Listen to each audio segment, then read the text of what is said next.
Tout le monde m'enviait. J'avais une fiancée dévouée et attentionnée, Willow Liu, la fille de la prestigieuse famille Liu. Mais quand mon père m'a suggéré de céder mes fiançailles à son fils illégitime, Makoto, j'ai accepté sans hésiter. J'ai pris l'argent et je suis parti. La raison? C'est parce que j'étais revenu à la vie. Dans ma vie antérieure, Makoto a provoqué un immense scandale à notre mariage. Voyant que Willow restait de marbre, il a fini par se jeter à la mer devant tout le monde. Mais qui aurait pu imaginer que 3 ans plus tard, je verrais Willow et Makoto ensemble dans la rue? Non seulement ils semblaient très intimes, mais en plus, ils tenaient un enfant dans leurs bras. C'est alors que j'ai compris. Sa dévotion n'était qu'une mise en scène. Derrière mon dos, elle avait déjà fondé une famille avec lui. Cependant, avant que je puisse me précipiter pour les confronter, j'ai été fauché par un camion fou. Dans mon dernier souffle, alors que ma conscience s'évanouissait, je n'avais qu'une seule pensée. S'il y a une autre vie, je prendrai l'argent sans hésiter, et je m'enfuirai pour accomplir le vœu de Willow et Makoto. Ce couple d'amoureux. Chapitre 1. Georges, je ne te demande pas de céder tes fiançailles à Makoto pour rien. Bien sûr, tu seras dédommagé. Cette voix familière résonna à mes oreilles. M'extirpant d'une douleur déchirante, j'ai forcé mes yeux à s'ouvrir. Et dans un état second, j'ai compris une chose incroyable. J'étais revenu, un mois tout juste avant mon mariage avec Willow. En baissant les yeux, je vis les sourcils froncés de mon père. Cette expression sérieuse et faussement souffrante était exactement la même que dans mes souvenirs, quand il m'avait poussé à renoncer. D'accord. Ma voix était rauque quand je l'ai coupée net.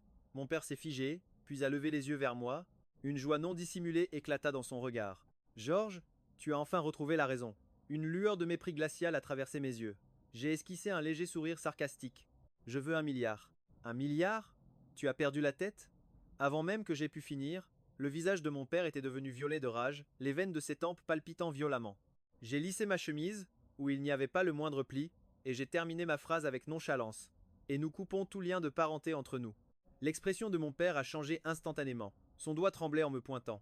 Espèce d'ingrat? Sais-tu seulement ce que tu dis? Bien sûr que je le sais. J'ai relevé les yeux, une haine profonde bouillonnant au fond de moi. Depuis le jour où tu as trompé ma mère pendant sa grossesse, causant sa mort ainsi que celle de l'enfant à naître, tu as cessé de mériter d'être mon père. Après tout, le seul fils que tu reconnais, c'est Makoto. Pour lui, tu me forces même à renoncer à mes fiançailles avec la famille Liu. Dans ce cas, quelle différence cela fait-il que cette relation père-fils existe ou non? 2 conditions. Je me suis penché légèrement en avant, une pointe d'impatience dans la voix. Si l'une d'elles n'est pas remplie, c'est non. Alors, tu acceptes ou pas? Le visage de mon père vira au bleu acier, sa poitrine se soulevant de colère. Après un long moment, il a finalement articulé entre ses dents serrées. Très bien. Nous couperons les ponts. Mais ne le regrette pas. Il me faudra du temps pour préparer le milliard, mais j'ai aussi une condition. L'héritière de la famille Liu tient beaucoup trop à toi. Pour s'assurer que Makoto puisse se marier sans encombre dans la famille Liu, tu dois quitter le pays d'ici un mois et ne jamais revenir. Mon cœur sursauta violemment à ces mots. Je ne savais pas si c'était parce que mon père était prêt à aller aussi loin pour Makoto, ou à cause de cette phrase.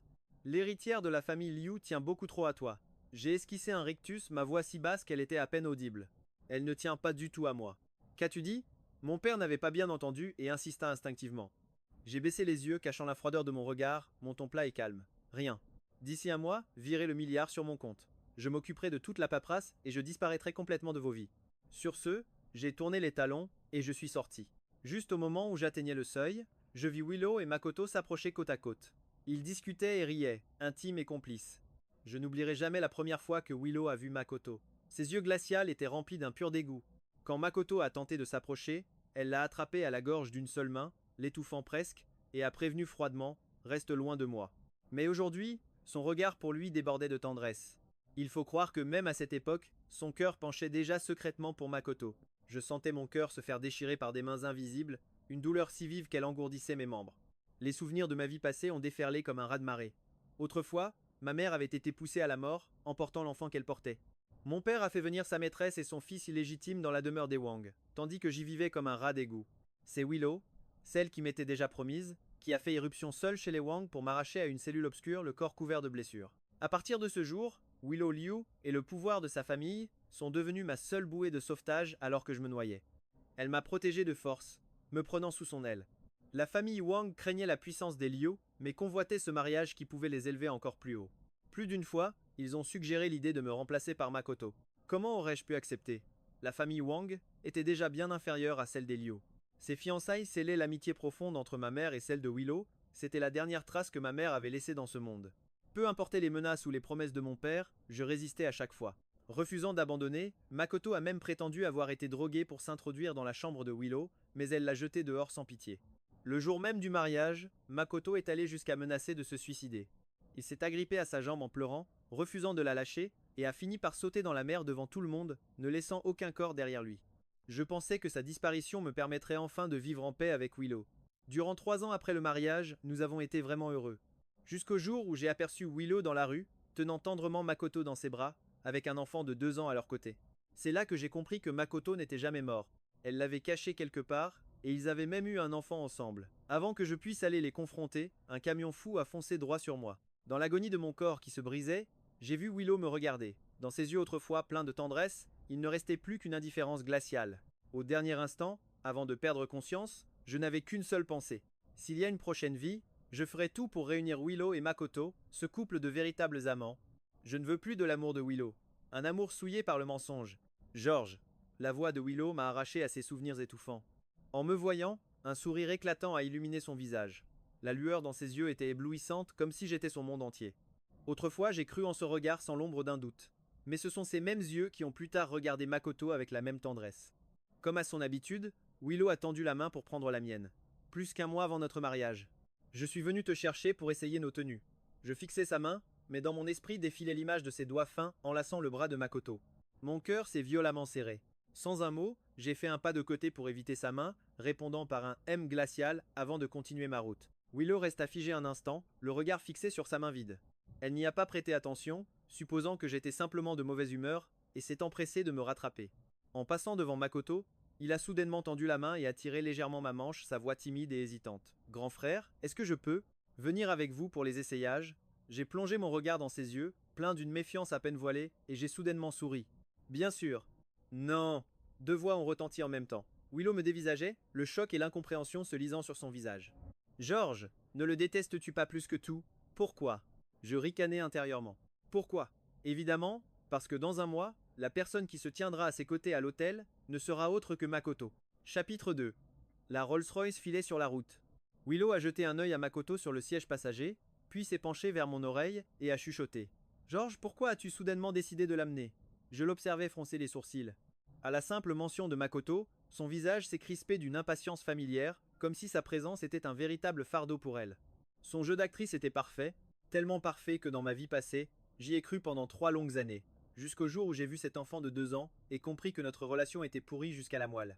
J'ai baissé les yeux, ma voix se voulait neutre et sans émotion. Tu te plains tout le temps qu'il est collant, n'est-ce pas ? Laisse-le voir de ses propres yeux que tu m'épouses. Peut être que ça le décidera enfin à abandonner. Une lueur de gêne a brièvement traversé le visage de Willow. Ses lèvres ont bougé, comme si elle allait parler. Mais elle n'a rien dit, acceptant mon explication en silence.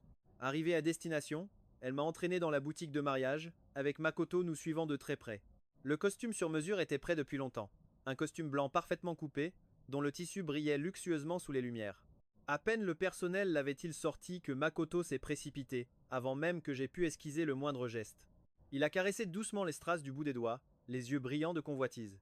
Après un instant, il s'est tourné vers moi et a demandé « Frère, est-ce que je peux l'essayer ?» Face à son air faussement innocent, j'ai ricané intérieurement. Je pouvais bien renoncer aux fiançailles. Mais ce qui m'appartenait, pourquoi devrais-je le céder si facilement ? Mes lèvres se sont entr'ouvertes pour le ridiculiser sans pitié. Ta mère était une maîtresse, ça ne te suffisait pas ? Tu veux en devenir une toi aussi ? Le visage de Makoto est devenu blanc comme un linge. Il a jeté un regard craintif à Willow, ses yeux implorant son aide. Le visage de Willow s'est également assombri. Elle s'est glissée entre nous, me poussant doucement le bras d'un air qui se voulait apaisant.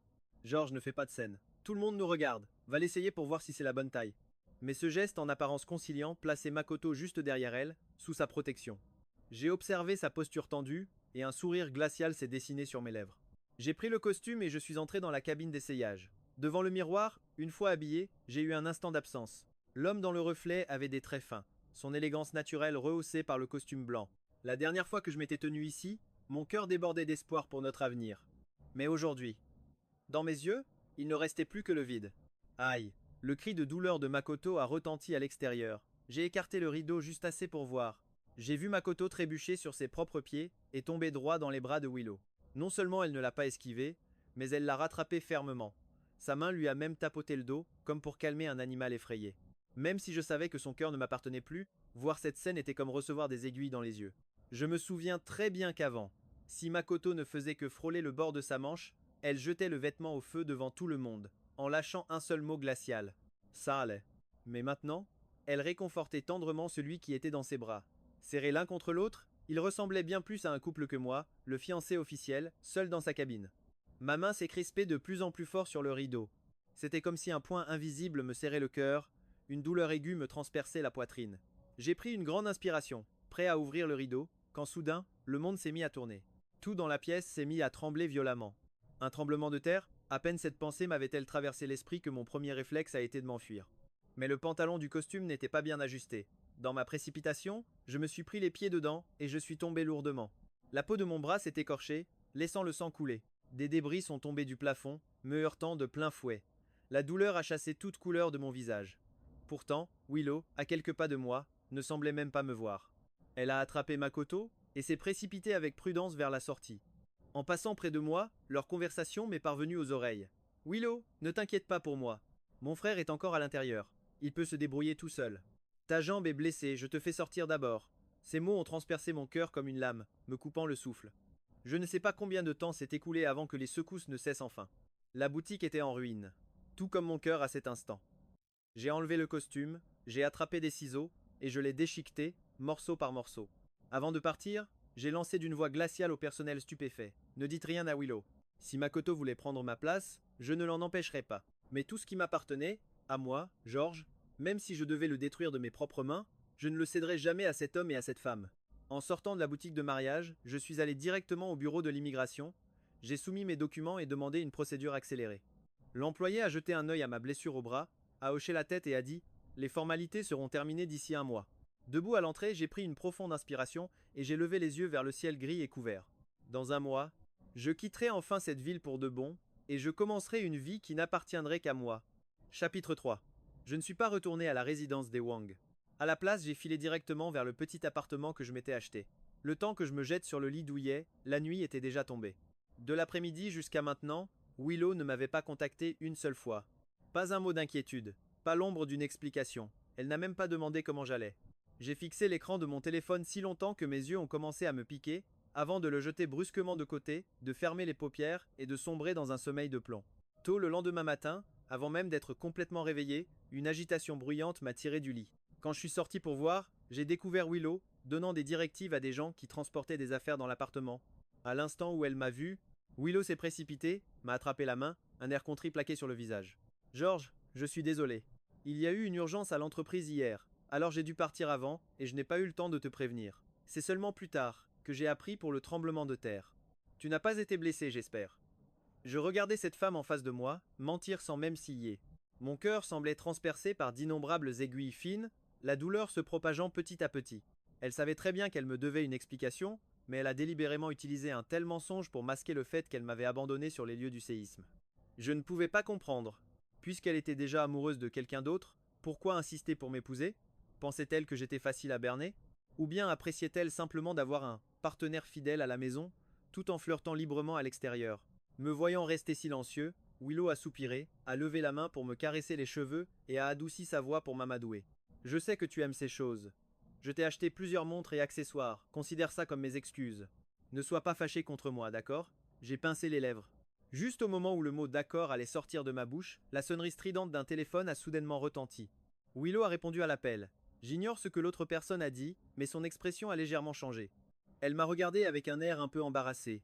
George, j'ai une urgence au bureau. Je ne vais pas rester avec toi, je dois y aller.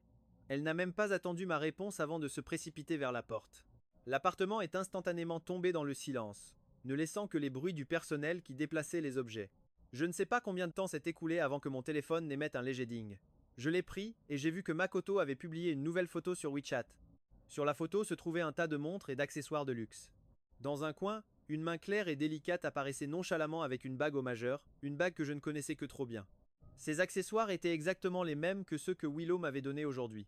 Cette bague était l'autre moitié de celle qui se trouvait à mon propre majeur. C'était la main de Willow. Mes yeux me brûlaient de douleur. J'avais l'impression que mon cœur était écrasé par une main géante, rendant même ma respiration difficile. L'amour d'une personne pouvait donc vraiment être divisé en deux. L'amour de Willow n'avait donc jamais été exclusif. Monsieur Wang, tout a été déposé ici. Veuillez jeter un œil. La voix de l'employé m'a ramené à la réalité. J'ai regardé fixement les accessoires sur la table. Soudain, J'ai esquissé un sourire forcé et j'ai dit au personnel: aidez-moi à les vendre. Ne laissez rien. Si ce n'était pas quelque chose qui m'était uniquement destiné, je n'en veux pas. Peu de temps après que les cadeaux furent pris en charge, l'appel de Willow est arrivé. J'ai raccroché. Elle a rappelé encore et encore. Après plusieurs tentatives, elle a finalement envoyé un message. Si ça ne te plaît pas, on ira en choisir d'autres ensemble un autre jour. J'ai jeté un œil, sans daigner répondre. Au lieu de ça, j'ai cherché dans mon répertoire le nom d'un vieil ami et lui ai demandé qu'on se voie. Mon départ était de toute façon imminent. Je devais au moins lui dire au revoir correctement. Le soir, je me suis changé et suis allé dans un bar. Mon ami David m'y attendait déjà. Quand il a appris que je partais à l'étranger, son visage a d'abord montré un choc immense, puis il m'a aussitôt questionné sur Willow et moi. Après quelques verres, j'ai baissé les yeux et annoncé d'une voix neutre: j'ai rompu les fiançailles. Tu es devenu fou? S'écria David en se levant d'un bond, sa voix montant d'un cran. Mais c'est de Willow dont on parle. Elle qui te traite si, la façon dont elle me traite n'a plus aucune importance. Je l'ai coupée en secouant la tête, ma voix rauque n'étant plus qu'un murmure. Je ne suis pas fou. L'image de Makoto tenant un enfant, avec Willow tendrement appuyé contre lui, m'est revenue en mémoire. C'était comme une épine s'enfonçant dans ma poitrine, me broyant le cœur. Une femme infidèle. Moi, Georges, ça ne m'intéresse pas. David a tenté de me raisonner, mais je me suis levé. Je vais aux toilettes. En passant devant un salon privé, une voix de femme familière s'est fait entendre. Je me suis figé et j'ai regardé par la porte entr'ouverte. Là, assise à la place d'honneur, se trouvait Willow, son visage dans la pénombre, et juste à côté d'elle, il y avait Makoto. Vêtue d'une chemise blanche. Chapitre 4. J'ai eu l'impression que la foudre venait de s'abattre sur moi. À voir Makoto rire et plaisanter avec tant d'aisance avec le groupe d'amis de Willow, ce n'était clairement pas leur première rencontre. Depuis quand Willow l'avait-elle intégrée à son cercle intime, je n'en avais pas la moindre idée. Quand ces gens m'appelaient beau-frère en souriant, se moquaient-ils de moi en secret, riant de celui qui ne réalisait même pas que la personne dormant à ses côtés avait déjà changé de cœur? Mes ongles s'enfonçaient dans ma chair alors que je fixais la scène, incapable de bouger. Ils jouaient à action ou vérité. La bouteille s'est arrêtée net, pointant vers Makoto. Le gage semblait difficile. Le groupe a commencé à le chahuter, l'incitant à boire à la place. Makoto cligna des yeux et se tourna vers Willow.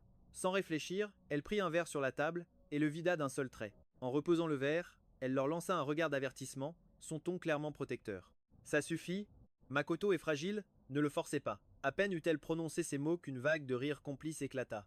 Après quelques tours, la bouteille désigna à nouveau Makoto. Il choisit encore action. Cette fois, il devait demander un objet à la personne assise à côté de lui. Makoto jeta un regard timide à Willow et désigna le bracelet en perles de bois à son poignet. Willow, tu peux me le donner? Mon regard se glaça sur ce bracelet. C'est moi qui le lui avais offert. C'était l'unique souvenir que ma mère m'avait laissé. Sous mes yeux, j'ai vu Willow caresser les perles de bois, puis, sans la moindre hésitation, le retirer et le tendre à Makoto. Un froid glacial me parcourut de la plante des pieds jusqu'au sommet du crâne. Mon corps entier s'est mis à trembler sans que je puisse le contrôler.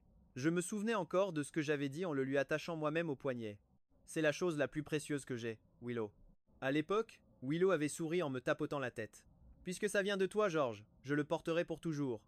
Dans ma vie antérieure, quand j'avais remarqué qu'elle ne le portait plus, et que je l'avais interrogée, elle avait simplement dit: j'avais peur de l'abîmer, alors je l'ai rangé. À cause de cette seule phrase, je n'avais jamais insisté. Jamais je n'aurais pu imaginer qu'elle l'avait déjà donné à l'homme que je haïssais le plus, je ne pouvais plus le supporter. J'ai ouvert la porte du salon à la volée, les yeux injectés de sang, j'ai fixé Willow, et j'ai hurlé: Willow, si le souvenir de ma mère n'a aucune valeur pour toi, alors rends-le-moi. De quel droit le donnes-tu à Makoto? Le brouhaha de la pièce cessa instantanément. Tout le monde était stupéfait par mon irruption. Les pupilles de Willow se sont vivement contractées. Une lueur de panique a traversé son visage alors qu'elle se précipitait vers moi. Georges, ce n'est pas ce que tu crois. Alors c'est quoi? Je n'écoutais plus rien. Je l'ai évité, tendant la main vers le bracelet que tenait Makoto. Vive comme l'éclair, Makoto s'est réfugiée derrière Willow, s'agrippant à ses vêtements. Willow? Willow a hésité une seconde, avant de se placer instinctivement entre nous. À cet instant, mon cœur s'est brisé. J'ai fixé Willow, la voix tremblante d'incrédulité. Tu le protèges? Willow, tu sais parfaitement qui est sa mère. Et pourtant tu le protèges. Willow a pincé les lèvres, puis a expliqué d'une voix douce. Georges, je craignais que tu interprètes mal la situation, c'est pourquoi je n'ai rien dit. Makoto m'a sauvé la vie, et il en porte encore les séquelles aujourd'hui. Je sais que tu es sa mère, mais Makoto? Il est différent. Et alors? Ai-je hurlé, fou de rage. Si tu as une dette envers lui, c'est ton problème, pas le mien. Ne te sers pas de mes affaires pour jouer les bienfaitrices. Rends-moi ce qui m'appartient. Makoto s'est recroquevillée, la voix étranglée par les sanglots. Mais, c'est un cadeau de Willow. Je l'aime tellement, a-t-il murmuré en tirant sa manche. C'est la première fois qu'un objet compte autant pour moi. On ne peut pas reprendre un cadeau qui a été offert. À ces mots, il a porté la main à sa poitrine, secoué par une légère toux. Un silence de mort s'est abattu sur la pièce. Willow a froncé les sourcils, a aidé Makoto à se calmer, puis s'est tourné vers moi pour déclarer lentement. George, laisse-le lui. Ces mots, si simples, m'ont transpercé le cœur comme un poignard, mais je n'ai pas reculé d'un centimètre. Mes yeux injectés de sang me brûlaient. Willow, tu sais très bien ce que représente cet objet. C'est le dernier souvenir de ma mère, et tu l'offres au fils de sa meurtrière? Veux-tu qu'elle ne trouve jamais le repos? Willow a ouvert la bouche pour répondre, mais la toux faible de Makoto l'a interrompu net. S'appuyant sur elle, Makoto s'est avancé, les yeux embués de larmes, en me tendant le bracelet. Si mon frère le veut à ce point, je te le rends. Au moment où j'allais le saisir, Makoto a agrippé mon poignet et s'est projeté violemment en arrière. Le bracelet s'est échappé de ma main, a volé dans les airs, avant de s'écraser au sol dans un bruit sec. Chapitre 5. J'ai assisté, impuissant, à la chute du bracelet. Le fil a cédé, projetant les perles de bois dans toutes les directions. Dans la confusion, quelqu'un a marché dessus. Plusieurs perles ont été réduites en poussière. Je suis resté figé, le regard perdu sur les débris, sans même voir Willow aider Makoto à se relever. Tous les bruits autour de moi semblaient soudain assourdis, lointains. Seul un bourdonnement strident résonnait dans mes oreilles. Le monde vacillait devant mes yeux, irréel, insaisissable. Willow serrait Makoto dans ses bras, le protégeant, et lui a demandé à voix basse « Ça va, tu n'as rien ?» Après que Makoto ait secoué la tête, elle s'est enfin tournée vers moi. Son regard était glacial, sa voix pleine d'une colère contenue. « George, il allait te le rendre.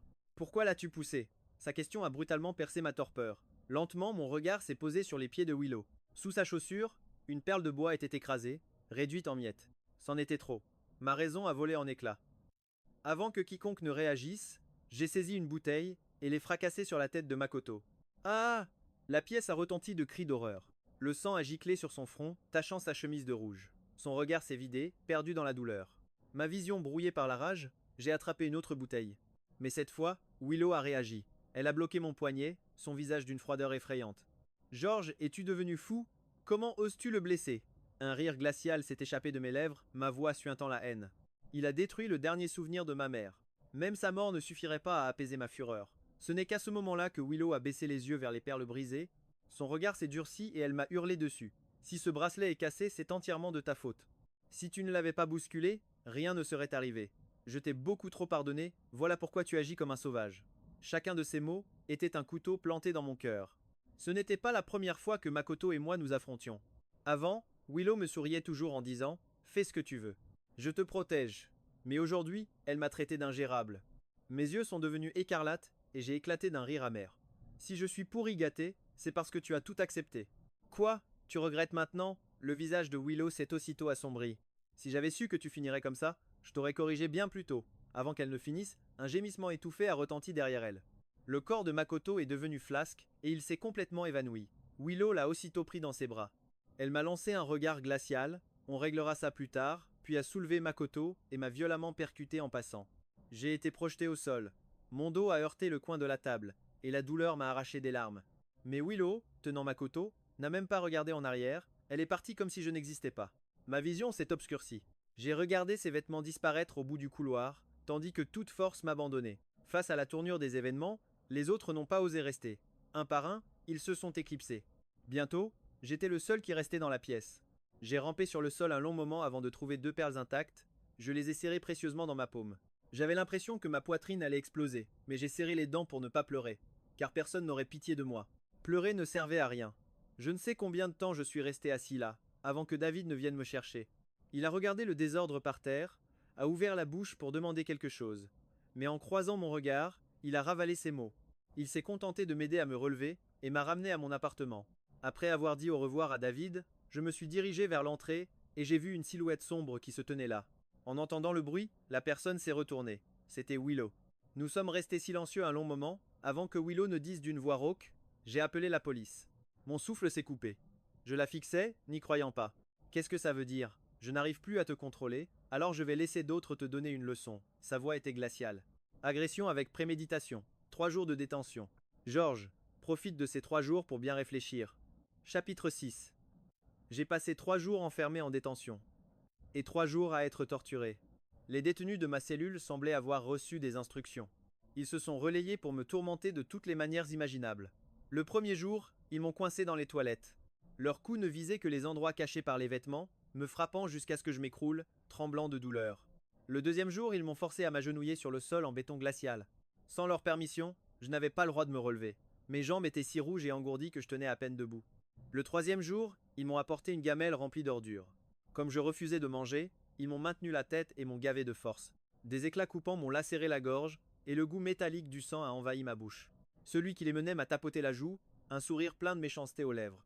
Pourquoi t'en prendre à quelqu'un qu'il ne fallait pas? On nous a demandé de bien prendre soin de toi. Mes yeux brûlaient de rage.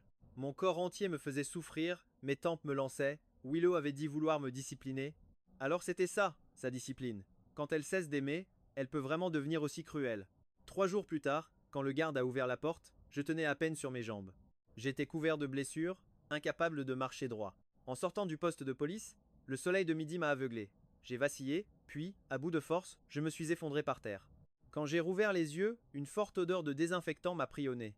George, as-tu compris que tu avais eu tort? La voix calme de Willow venait de mon chevet. J'ai tourné la tête machinalement, un rictus aux lèvres, ma voix rauque et pleine de moquerie. Willow, ta leçon était-elle assez sévère?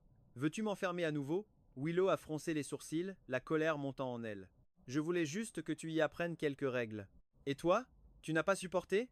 Alors quand tu as brisé cette bouteille sur la tête de Makoto, as-tu pensé une seconde s'il pouvait le supporter, lui? En la regardant, je n'ai ressenti qu'un sentiment d'absurdité. Ce qu'elle m'avait fait. Était-ce vraiment moins grave que cette simple bouteille? C'était bien pire.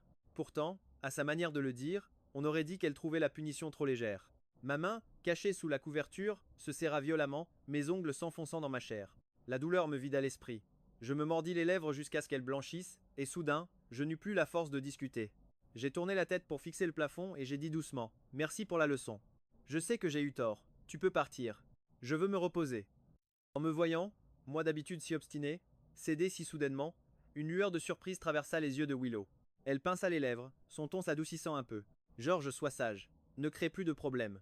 Dans quelques jours, c'est l'anniversaire de la mort de ta mère. Prends bien soin de toi. Quand tu sortiras de l'hôpital, je t'accompagnerai. Tout en parlant, elle se leva et s'approcha pour border ma couverture. Je l'ai brusquement retirée et me suis tourné vers le mur. Mon refus était on ne peut plus clair. La main de Willow resta suspendue en l'air. Après un silence, elle ne dit plus rien, soupira et tourna les talons. Je suis resté à l'hôpital pendant 3 jours. Durant ces 3 jours, les publications de Makoto se sont multipliées à une fréquence anormale, comme s'il voulait délibérément étaler son bonheur. Un jour, c'était Willow qui parcourait toute la ville pour lui trouver des friandises disparues depuis longtemps. Le lendemain, c'était Willow qui lui achetait une montre de luxe en édition limitée mondiale et la lui mettait personnellement au poignet. Et le jour d'après, c'était Willow, la tête penchée, pensant méticuleusement ses blessures. Je faisais défiler ces images, une par une, comme pour m'infliger une torture. En voyant cette tendresse qui n'appartenait qu'à moi, désormais entièrement offerte à Makoto, la douleur aiguë dans mon cœur s'est peu à peu muée en une froide insensibilité. Je me suis forcé, petit à petit, à arracher Willow de mon cœur, jusqu'à ce que cet endroit devienne si vide qu'il ne pouvait plus la contenir. Le jour de ma sortie coïncidait avec l'anniversaire de la mort de ma mère. Willow, qui avait promis de m'accompagner pour voir ma mère, ne s'est jamais montrée. J'ai esquissé un sourire moqueur, me trouvant stupide d'avoir encore eu des attentes envers elle. J'ai hélé un taxi sur le bord de la route. C'est alors que mon téléphone s'est allumé. C'était un message de Willow. George, j'ai une urgence à l'entreprise. Va au cimetière d'abord et attends-moi. J'arrive vite. Mes doigts sont restés longtemps suspendus au-dessus de l'écran. Finalement, j'ai quand même répondu par un seul mot. D'accord. De toute façon, j'étais sur le point de partir. Au moins, avant mon départ, je ne voulais pas que ma mère me voie dans un tel état. Quand la voiture est arrivée à l'entrée du cimetière, je suis descendu et j'ai attendu. Du plein soleil jusqu'au crépuscule. Mais Willow n'est jamais apparue. Le vent nocturne était glacial, fouettant mes bras nus. Ma patience s'effritait peu à peu, et la chaleur de mon visage disparaissait avec elle. Lorsque la dernière lueur du couchant a finalement disparu, j'ai serré les dents, me suis retourné, et j'ai commencé à gravir la colline, seul. À mi-chemin, mon téléphone a sonné. Un nouveau message. C'était une vidéo. Chapitre 7. Dans la vidéo, Willow portait des vêtements d'intérieur amples, la tête baissée, concentrée sur une soupe qui mijotait. La caméra tremblait légèrement, et la voix suffisante de Makoto s'est fait entendre. Willow, tu n'avais pas dit que tu accompagnerais mon frère aujourd'hui? Si tu es là avec moi, que fait-il, lui? Willow n'a même pas levé les yeux. S'il ne peut pas attendre, il rentrera naturellement. Pas besoin de s'inquiéter. Après une pause, elle a ajouté nonchalamment: George a une très forte personnalité, personne ne peut vraiment l'intimider. Que je sois là ou non ne fait aucune différence. Contrairement à toi, tu es si faible et pourtant tu passes ton temps à traîner dehors. La vidéo s'est coupée brusquement, mais mes mains ne pouvaient s'arrêter de trembler. J'avais attendu du matin jusqu'au soir, debout pendant des heures à l'entrée du cimetière. Et pour elle, tout cela se résumait à « s'il ne peut pas attendre, il rentrera de lui-même ». Soudain, j'ai eu l'impression d'être un parfait imbécile. Comment avais-je pu encore avoir le moindre espoir en elle? Elle m'avait dit d'attendre, et j'ai stupidement attendu si longtemps.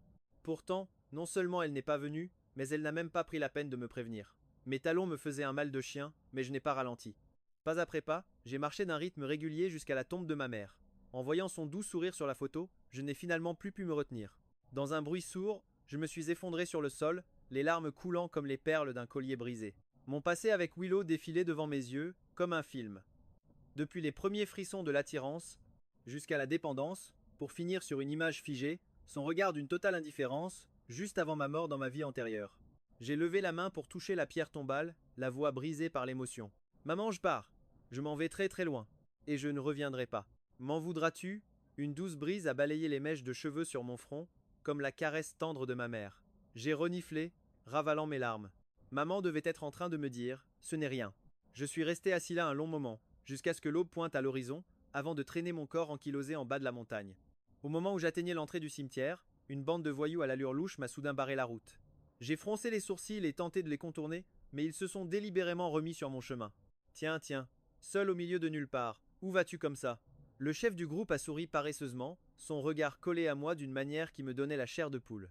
Ma respiration s'est bloquée, la colère montant dans mes yeux sombres. Dégagés. Non seulement ils n'ont pas bougé, mais ils se sont rapprochés. Le chef a tendu la main pour saisir mon bras. Ne sois pas si farouche. On veut juste s'amuser un peu. Je me suis dégagé brusquement, mon visage s'assombrissant. Ils étaient trop nombreux. Un combat frontal ne se terminerait pas bien. Serrant les dents, j'ai profité d'un moment d'inattention de leur part pour soudainement tourner les talons et m'enfuir. Des bruits de pas rapides et une respiration haletante se mêlaient dans mes oreilles. Mon cœur battait à tout rompre. Leurs pas se rapprochaient de plus en plus. Dans la panique, j'ai sorti mon téléphone, mes mains tremblant si fort que j'ai dû m'y reprendre à plusieurs fois avant que l'appel ne passe. Mon contact d'urgence était Willow. Le téléphone a sonné 2 fois, puis la ligne s'est connectée. « Willow, aide-moi. On me poursuit !» ai-je crié, sans même la laisser parler. Avant même d'avoir fini ma phrase, mon pied a heurté une pierre et je me suis lourdement écrasé au sol. Mon coude et ma paume étaient écorchés, me lançant une douleur brûlante. Je m'étais aussi tordu la cheville. La douleur m'a arraché un hoquet de souffrance. À l'autre bout du fil, c'était le silence. Pris de panique, j'ai crié de nouveau. « Willow, tu m'as entendu ?» Des grésillements se sont fait entendre dans le récepteur. Après quelques secondes, une voix familière a parlé. « Frère, c'était Makoto. »« Devine quoi ?» dit-il doucement. « Tu penses vraiment que Willow va venir te sauver ?» Tout le sang a quitté mon visage. Mes veines semblaient se glacer. J'ai relevé la tête brusquement pour voir les hommes qui me poursuivaient juste devant moi, l'un d'eux se jetant droit sur moi. Chapitre 8. Enveloppé dans la veste qu'un policier m'avait donnée, mon corps tremblant encore de manière incontrôlable, j'étais assis seul sur un banc au commissariat. Non loin, plusieurs des voyous étaient accroupis dans un coin, sévèrement réprimandés par la police. Quand Willow est arrivée en courant, elle a immédiatement remarqué mon état pitoyable. Les plaies sur mes mains saignaient encore, ma cheville droite était très enflée, et mes vêtements étaient couverts de boue et d'herbe. Elle a froncé les sourcils et s'est approchée rapidement, s'accroupissant devant moi. « Georges, que s'est-il passé? Tu as encore eu des ennuis ?» Quand elle avait reçu l'appel du poste de police, elle s'était précipitée sans même écouter tous les détails. J'ai levé les yeux vers elle. Mon regard était vide, sans âme. Si je ne m'étais pas débattu désespérément, si je n'avais pas attrapé par hasard le téléphone tombé au sol, et si une voiture de patrouille n'était pas passée juste à ce moment-là, je serais probablement déjà mort. Et pourtant, sa première réaction était de supposer que j'avais causé des problèmes. J'ai esquissé un sourire si forcé que les larmes se sont mises à couler sans que je puisse les retenir. Cette vision lui a serré le cœur, sans qu'elle ne sache pourquoi. Elle était sur le point de dire quelque chose, quand un officier s'est approché pour nous dire que nous pouvions partir. Sans la moindre hésitation, je me suis levé et je suis sorti. Elle n'a eu d'autre choix que de hocher la tête et de me suivre à la hâte. C'est en tendant la main pour soutenir mon poignet qu'elle a remarqué la blessure. Une large éraflure, la peau à vif, où le sang séché contrastait brutalement avec ma pâleur. Ses cils se sont mis à trembler légèrement. « Comment as-tu pu te faire ça ?» Je n'ai pas répondu, continuant simplement d'avancer en silence. Une irritation inexplicable montait en elle. Mon humeur lui était insaisissable, et cette distance que je mettais entre nous la mettait profondément mal à l'aise. « Laisse tomber. Je te ramène à la maison d'abord. » Elle fronça les sourcils, sa voix teintée d'une certaine impuissance. Sur le chemin du retour, pas un seul mot n'est sorti de ma bouche. Elle me trouvait bien trop silencieux. D'habitude, quand je causais des problèmes, n'étais-je pas toujours bruyant et excessif, la laissant tout arranger derrière moi? Mais aujourd'hui, j'avais l'air d'une personne dont l'âme avait été complètement aspirée. L'atmosphère dans la voiture devenait de plus en plus lourde. Quand nous sommes arrivés, aucun de nous n'avait parlé. « Georges » m'a-t-elle appelé. Je lui ai jeté un regard, avant de tourner les talons et d'entrer. Un instant plus tard, je suis ressorti, les bras chargés d'un tas d'objets. C'était tous les cadeaux qu'elle m'avait faits. Juste devant elle, j'ai tout jeté dans la poubelle, avant de craquer mon briquet. Les flammes ont commencé à lécher le papier cadeau dans un doux crépitement. Elle est restée figée un instant, puis s'est précipitée vers moi. Mais qu'est-ce que tu fais? Hier, tu n'es pas venu au cimetière. Où étais-tu passé? Je la fixais, scrutant la moindre expression sur son visage. Son regard a vacillé. Elle a soupiré. La société avait une urgence qui m'a retenu. C'est à cause de ça que tu es en colère? Mon visage était d'une pâleur mortelle. La dernière lueur d'espoir dans mes yeux s'est complètement éteinte. Je n'ai plus posé le regard sur elle. J'ai simplement regardé, en silence, les flammes dévorer les choses que j'avais autrefois chéries, jusqu'à ce qu'elles soient réduites en cendres. Tu te sens mieux maintenant? Me demanda-t-elle d'un ton qui se voulait rassurant. À peine ces mots s'étaient-ils estompés que son téléphone s'est mis à sonner. Elle a répondu brièvement, et son visage s'est immédiatement crispé d'impatience. Après avoir raccroché, elle s'est retournée vers moi. Je demanderai à quelqu'un de t'envoyer des remplacements pour ce que tu as brûlé. Ma voix était rauque quand j'ai enfin parlé. Ce n'est pas la peine. Je n'en ai plus besoin. Son cœur se serra inexplicablement, mais elle a seulement supposé que je faisais encore un caprice. Elle se frotta les tempes. Très bien. Après notre mariage, tout ce que tu voudras, je te l'offrirai à nouveau. Tout en parlant, elle jetait un œil au message sur son téléphone, ses pieds se dirigeant déjà inconsciemment vers la sortie. J'ai encore quelque chose à régler, alors je dois y aller. Les futurs mariés ne devraient pas se voir dans les 3 jours qui précèdent le mariage. Je ne viendrai pas te voir ces prochains jours. Georges, dit-elle en se retournant, l'impatience perçant dans sa voix, tu devrais vraiment apprendre à maîtriser ton caractère. Je ne peux pas passer mon temps à tout réparer derrière toi. Sur ce, elle a tourné les talons et est partie d'un pas vif, sans jamais se retourner. Je suis resté là à regarder sa silhouette s'éloigner, un sourire amer au coin des lèvres. Willow, adieu. Ma voix était très douce, si douce qu'elle ressemblait à une brise passagère, se dispersant dans l'air à l'instant même où elle quittait mes lèvres. Elle a semblé marquer une pause d'une seconde sur le seuil, ou peu, être n'était-ce que mon imagination. Bientôt, elle s'est éloignée à un rythme régulier. J'ai sorti mon téléphone. Le message de mon père reposait tranquillement sur l'écran. Le 1 milliard a été transféré. Pars avant le mariage. J'ai rassemblé mes affaires, j'ai confié à David le soin de s'occuper de l'appartement, puis je suis allé au bureau de l'immigration pour récupérer mes documents. De là, j'ai pris une voiture directement pour l'aéroport. Près d'une poubelle du terminal, j'ai cassé ma carte SIM en deux et l'ai jetée, puis j'ai marché vers la porte d'embarquement sans me retourner. L'avion a roulé, a décollé et a percé à travers les nuages. Par la fenêtre, la ville se réduisait peu à peu à un point minuscule, avant de disparaître complètement. Désormais, des montagnes et des océans nous séparaient. Plus aucun lien. Chapitre 9. Willow se précipita à son entreprise, où une vague de travail incessant menaçait de l'engloutir. Des piles de documents s'entassaient sur son bureau, elle les feuilletait page par page, jusqu'à ce que ses yeux lui fassent mal, et c'est seulement à ce moment qu'elle leva le regard vers la fenêtre. À cet instant précis, un avion traversa le ciel, sa traînée blanche dessinant une longue ligne sur l'immensité bleue. Pour une raison inconnue, une douleur aiguë lui transperça soudain la poitrine. Un sentiment de malaise inexplicable envahit son cœur, comme si quelque chose de très important était en train de lui échapper. Elle fronça les sourcils et posa une main sur sa poitrine. Sans crier gare, le visage de Georges lui apparut à l'esprit. Confusément, elle se souvint que lorsqu'elle l'avait quitté, il avait semblé dire quelque chose. Sa voix avait été si faible. Elle ne l'avait pas bien entendu, et maintenant, impossible de s'en souvenir. La prise de Willow sur son stylo se resserra légèrement. Quelque chose n'allait pas.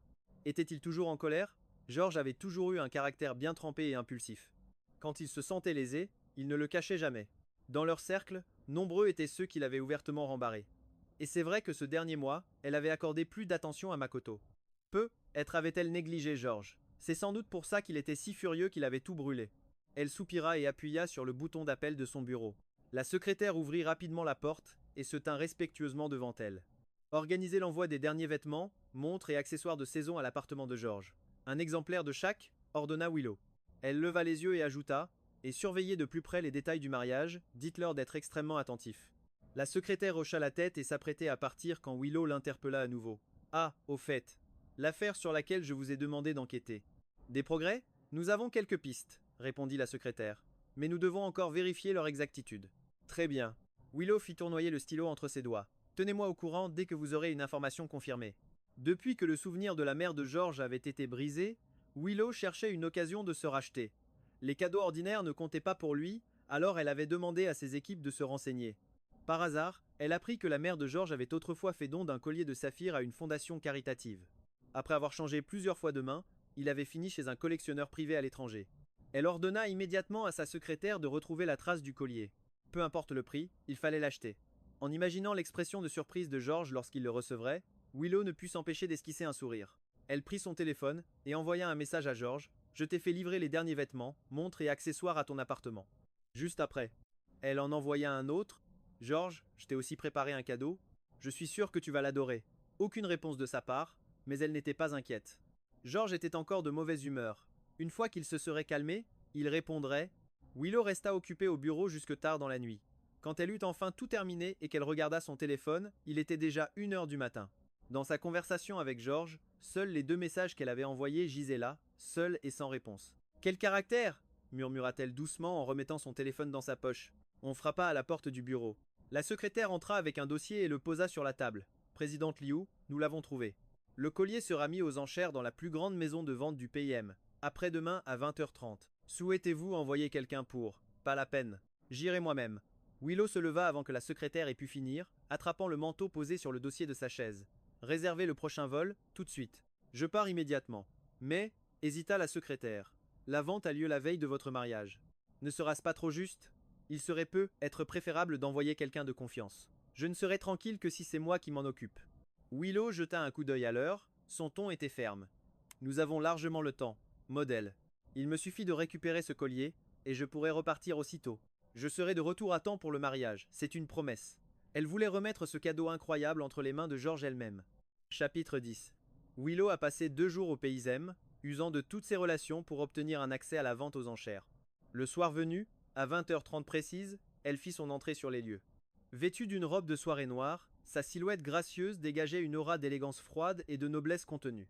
Plusieurs hommes ont bien tenté de l'aborder, mais elle s'est contentée de lever la main, révélant la bague à son majeur. Puis elle a déclaré d'un ton neutre « Désolé, j'ai un fiancé ».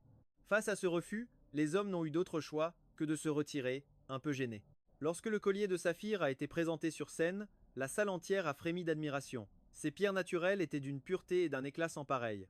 Les offres se sont succédé sans relâche, faisant grimper le prix à une vitesse vertigineuse. 100 millions, 300 millions, 500 millions. C'est seulement quand les enchères se sont calmées que Willow a levé sa pancarte, imperturbable. 1 milliard. Un silence de mort s'est abattu sur la salle. Finalement, le collier lui a été adjugé pour la somme astronomique d'1 milliard. Sa secrétaire avait déjà réservé un vol pour l'aube, elles sont donc reparties dans la nuit. Dans l'avion, la secrétaire n'arrêtait pas de regarder Willow Liu, l'air hésitant. Willow l'a remarqué et son regard s'est durci. Si tu as quelque chose à dire, dis-le. Ne tourne pas autour du pot. La secrétaire a pincé les lèvres, puis s'est enfin décidée. Madame Liu, vous vous mariez avec Monsieur George demain. Ne devriez-vous pas garder vos distances avec son jeune frère? Willow a levé les yeux, et l'atmosphère est devenue glaciale. Qu'est-ce que tu insinues? Vu la situation, la secrétaire a décidé de parler franchement. Madame Liu, ne l'avez-vous pas remarqué vous-même? Depuis un mois, chaque fois qu'un choix se présentait entre Monsieur George et son frère, vous avez toujours choisi le cadet. Vous êtes la fiancée de Monsieur George. Cette indécision pourrait le faire douter de vos sentiments. Et il n'y a pas que lui. Même nous, vos subordonnés, nous nous posons des questions. On se demande si votre cœur n'a pas changé de camp. Pour Monsieur Makoto. Une lueur de stupéfaction a traversé le regard de Willow. Tu penses que j'aime Makoto? Ce n'est pas que moi. Beaucoup le pensent, a répondu la secrétaire en se préparant au pire. Si vous ne l'aimez pas, pourquoi le traiter si bien, au point de blesser Monsieur George? C'est parce que Makoto m'a sauvé la vie. Willow s'est frotté les tempes, sa voix trahissant une profonde lassitude. Jamais elle n'aurait imaginé que son comportement ait pu causer un tel malentendu. En réalité, au début, elle n'éprouvait pas la moindre sympathie pour Makoto. La mère de George est morte à cause de la mère de Makoto. Willow avait vu de ses propres yeux à quel point la vie de George Wang avait été difficile dans la famille Wang. Quiconque osait s'en prendre à George, elle le lui faisait payer au centuple. Alors Makoto, qui gravitait sans cesse autour de lui. À cette époque, elle ne le supportait tout simplement pas. Pourtant, c'est être à cause de cette froideur que, le jour où ce camion fou a foncé sur eux, Makoto l'a violemment poussé pour la mettre à l'abri. Lui, par contre, a été renversé et s'est retrouvé dans une mare de sang. Cet accident lui a perforé un rein. Les dégâts étaient si graves qu'il a fallu le lui enlever, lui laissant des séquelles irréversibles. À partir de ce jour, son regard sur Makoto a complètement changé. Elle savait que George détestait Makoto, alors elle a commencé à l'aider en secret, faisant tout son possible pour répondre à ses demandes. Elle pensait avoir été discrète, mais ne s'attendait pas à ce que George finisse par le découvrir. Celle qui a causé la mort de la mère de George, c'est sa propre mère. Makoto n'a rien à voir là-dedans, a dit doucement Willow. Il m'a même sauvé la vie. Je ne peux pas lui faire porter le fardeau des rancunes de la génération précédente. Elle espérait juste que George puisse se libérer un peu de sa haine. Car haïr quelqu'un, c'est épuisant. Madame Liu, reprit la secrétaire avec prudence, la sortant de ses pensées, Monsieur George est quelqu'un de bien, vous savez. Ne vous fiez pas à son apparence flamboyante et autoritaire. Il ne nous a jamais causé le moindre problème. Quand vous étiez de mauvaise humeur et que personne n'osait vous apporter des documents, c'est lui qui s'en chargeait en disant « Laissez, je vais les lui donner ». En entendant cela, le regard de Willow se fit glacial. « Il te plaît » demanda-t-elle froidement. La secrétaire se figea sur place. Des sueurs froides perlèrent sur son front, son cœur battant à tout rompre. Elle agita précipitamment les mains en signe de dénégation. « Non, présidente Liu, ce n'est pas du tout ça, il ne me plaît pas. Monsieur George m'a aidé par le passé. J'espère juste que vous le traiterez avec un peu plus de douceur. De plus, vous avez grandi ensemble. Tout le monde sait que la personne qui compte le plus pour lui, c'est vous. Même avec 100 fois plus de courage, je n'oserais jamais avoir d'autres pensées. » L'expression de Willow s'adoucit légèrement. Elle eut un petit ricanement. « Je me doutais bien que tu n'oserais pas. » Un silence pesant s'installa dans la cabine. Après un long moment, Willow contempla la nuit profonde par la fenêtre et prit soudain la parole. « Tu as raison. Une fois le mariage terminé, je clarifierai les choses avec Makoto et je garderai mes distances. » Chapitre 11. Lorsque Willow rentra au pays, il était déjà 3 heures du matin. Elle ne put dormir que 2 petites heures avant de se rendre directement sur le lieu du mariage. Le collier de saphir était précieusement rangé dans la poche intérieure de sa robe. Elle comptait faire une surprise à George après l'échange des vœux. Une fois sa robe enfilée, maquillée et coiffée, une envie irrépressible de voir George l'envahit. Elle voulait le voir, lui, dans son costume de mariée. Elle se dirigea donc vers la loge du marié, mais fut arrêtée par le personnel qui en gardait la porte. « Présidente Liu, Madame nous a donné pour consigne que les mariés ne devaient pas se voir avant la cérémonie. S'il vous plaît, ne nous compliquez pas la tâche. » L'employé avait l'air embarrassé, mais sa voix était ferme. Une lueur de mécontentement traversa le regard de Willow. Elle serra légèrement la mâchoire, mais se dit qu'elle le verrait bientôt pendant la cérémonie. Elle ravala son irritation et fit demi-tour. D'après le programme, elle devait attendre à l'extérieur avant son entrée. Alors qu'elle se dirigeait de l'entrée latérale vers les portes principales, elle tomba nez à nez avec le père de George. En la voyant, l'homme s'empressa de s'approcher, un large sourire aux lèvres. « Présidente Liu, à partir d'aujourd'hui, nous sommes de la même famille. Prenez bien soin de nous, je vous prie. » Le visage de Willow s'assombrit aussitôt. Elle se souvenait parfaitement. George avait été très clair, il ne voulait absolument pas que son père assiste au mariage. « Que faites-vous ici ?» Le sourire de l'homme se crispa un instant, mais il se força à rester calme. « C'est le mariage de mon fils aujourd'hui. En tant que père, il est de mon devoir d'être là pour le voir se marier. » Le voir se marier ? Willow eut un rire glacial. « La personne que George déteste le plus au monde, c'est vous. Vous croyez vraiment qu'il serait d'accord ? Ne soyez pas ridicule. » Elle le rejeta sans ménagement. « Je vous prie de partir. George ne voudra pas vous voir. » Évidemment, l'homme n'avait aucune intention de s'en aller. Il savait pertinemment que Willow n'accepterait jamais de modifier les fiançailles. Alors, depuis que George avait accepté, il avait prévu de tout cacher pour imposer le fait accompli. Avec toutes ces familles influentes présentes, Willow n'oserait jamais faire une scène en public. De plus, Makoto l'avait dit lui-même, Willow le traitait déjà différemment. Être qu'au fond, elle avait quand même des sentiments pour lui. « Présidente Liu, quoi qu'il arrive, je reste le père de George, » dit l'homme avec raideur, forçant un sourire. « Si je ne suis pas là le jour de son mariage, les gens ne diront-ils pas que sa famille est brisée, que le père et le fils ne se parlent plus ?» Willow Liu détestait les menaces plus que tout. Sa voix devint totalement glaciale. « Et alors, tant que je suis là, qui oserait dire un mot ?» Elle fit un pas en avant, et la pression autour d'elle monta d'un cran. « Vous feriez mieux de partir maintenant.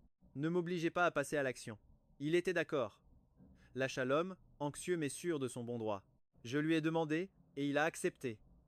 Sinon, comment croyez-vous que je sois entré ? N'est-ce pas une preuve suffisante ? Willow se figea, les sourcils froncés. Elle n'avait reçu aucun message de George s'opposant à sa venue. Se pourrait-il qu'il ait donné son accord tacite ? Après un instant d'hésitation, elle finit par céder. Très bien. Mais si tu oses causer le moindre problème au mariage, ne viens pas te plaindre si je suis sans pitié. Sur ce, elle tourna les talons et se dirigea vers l'entrée principale. Lorsque la marche nuptiale retentit, Willow se tenait aux portes, son bouquet à la main, sentant son cœur se serrer inexplicablement. Elle et George se connaissaient depuis plus de 20 ans. Ils avaient grandi ensemble, se promettant un avenir commun à 10 à 8 ans. Aujourd'hui, elle allait enfin l'épouser. Cela n'avait rien à voir avec des fiançailles arrangées. C'était simplement là où son cœur devait être. Au loin, les portes de la salle de réception s'ouvrirent lentement. Le voile blanc sur la tête de Willow rendait sa vision floue. À travers le tissu léger, elle aperçut cette silhouette à la fois familière et pourtant si étrange, un sentiment de malaise grandissant en elle. Mais c'était le lieu qu'elle avait personnellement choisi pour son mariage. Que pourrait-il bien se passer ? Pas après pas, elle s'avança vers lui, les battements de son cœur résonnant puissamment dans ses oreilles. Quand elle posa enfin sa main dans la sienne, un sourire se dessina inconsciemment sur ses lèvres. Elle releva lentement la tête, regardant l'autre personne lever la main pour soulever doucement son voile. Au moment où elle vit ce visage, Ce fut comme si la foudre venait de frapper Willow de plein fouet. Son corps tout entier se raidit, figé sur place. Chapitre 12. Pourquoi est-ce toi? La voix de Willow se brisa, ses yeux remplis de stupeur en fixant l'homme en face d'elle. Où est George? Makoto esquissa un sourire et tendit la main pour attraper la sienne. Mon frère m'a cédé ses fiançailles. Willow, celui qui t'épouse aujourd'hui, c'est moi. L'esprit de Willow s'embrouilla. Elle fixa Makoto d'un air absent, répétant d'une voix sourde. Il te les a cédés. Qu'est-ce que tu veux dire? Je suis aussi un fils de la famille Wang? Makoto cligna des yeux, son ton d'une évidence déconcertante. La famille Liu se marie à la famille Wang. Mon frère n'en voulait pas. Il était donc naturel que ce soit moi. Tu le sais aussi. Au fond de ton cœur, il y a une place pour moi. Qu'est-ce que tu racontes? Willow rejeta violemment sa main. La secousse fit chanceler Makoto, qui tomba lourdement à la renverse. Willow. Les yeux de Makoto rougirent aussitôt, des larmes perlant tandis qu'il la regardait. Tout le monde nous regarde. Ne pourrions-nous pas simplement finir la cérémonie? Qui veut se marier avec toi? Cria Willow avec colère. Puis elle se tourna brusquement vers le père de George, son regard aussi glacial que l'acier. C'est donc pour ça que vous avez osé venir. Où avez-vous caché George? Qui vous a donné l'audace d'organiser un tel échange? Son aura le fit frémir, mais il se força à sourire, prétendant rester calme. Présidente Liu, vous vous méprenez. C'est George lui-même qui a accepté de renoncer. Je ne l'ai pas forcé. Autrement, même avec sans vie, je n'oserais jamais manigancer quoi que ce soit à votre mariage. Il marqua une pause, puis ajouta « D'ailleurs, Makoto est aussi mon fils. Puisqu'il s'agit d'une alliance, peu importe qui vous épouse. » Et Makoto l'a dit lui-même « Vous avez été si bonne avec lui dernièrement. Vous devez avoir des sentiments pour lui. Qui l'apprécie ?» Le visage de Willow s'assombrit d'une manière effrayante. Mes fiançailles avec George ne concernent que lui et moi. Ça n'a rien à voir avec la famille Wang, qui vous a permis de remplacer le marié en secret? Rendez-moi George. Elle s'avança, et la pression autour d'elle devint suffocante. Je ne crois pas une seconde qu'il ait fait ça de son plein gré. Il vous déteste plus que quiconque, je le sais mieux que personne. Jamais il n'aurait renoncé à ses fiançailles. Monsieur Wang, dit-elle froidement, essayez-vous de me forcer à employer la manière forte. Le père de George pâlit. Paniqué, il sortit son téléphone. Il a vraiment accepté de lui-même, je ne mens pas. Il lança un enregistrement. La voix froide et sans émotion de George s'éleva du haut-parleur. 10 milliards et la rupture de nos liens père-fille en échange du mariage de Makoto avec la famille Liu. C'est une excellente affaire. L'esprit de Willow se vida. Elle fixait le téléphone, incapable de croire ce qu'elle venait d'entendre, murmurant « Comment est-ce possible? Comment cela se pourrait-il ?» Elle pivota brusquement et courut vers la sortie. Je vais trouver George et le lui demander moi-même. Makoto, toujours assis par terre, fut pris de panique. Il s'est jeté à ses pieds, agrippant le bas de sa robe, le regard noyé de larmes, cherchant désespérément sa pitié. Willow, mon frère t'a déjà offert à moi. Même si tu veux lui parler, finissons au moins le mariage, d'accord? Je t'aime depuis si longtemps. J'ai enfin la chance de t'épouser. Ne m'as-tu jamais apprécié, ne serait-ce qu'un peu? Tu étais pourtant, si gentille avec moi. Sa voix s'étrangla dans un sanglot, chargé de douleur et de reproche. Non. La réponse de Willow brisa son illusion sans la moindre pitié. Je ne t'ai jamais aimé. J'étais gentil uniquement parce que tu m'as sauvé. C'est tout. Elle articula chaque mot avec une froideur glaciale. Je ne t'épouserai pas. Ce mariage est annulé. Le visage de Makoto devint livide. Il serra plus fort le tissu de sa robe, refusant de la laisser partir.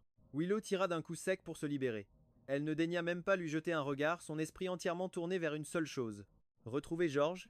Au moment où elle allait quitter la scène, la voix de Makoto, au bord de l'hystérie, retentit derrière elle. Tu vas vraiment m'abandonner et partir? Si tu ne te maries pas aujourd'hui. Il sortit un petit couteau et le plaqua en tremblant contre sa propre gorge. Alors je mourrai. Les pas de Willow s'arrêtèrent net. Elle se retourna lentement. Makoto crut que sa menace avait fonctionné, et une lueur d'espoir s'alluma dans ses yeux. Mais la seconde d'après, les mots de Willow s'abattirent sur lui comme des poignards de glace empoisonnés. Alors meurs.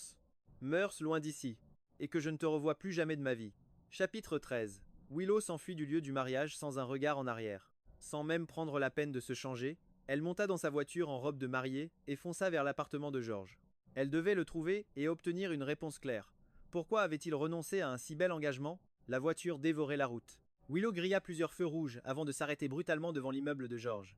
Elle se précipita à l'étage et vit que la porte de l'appartement était ouverte. « George ?»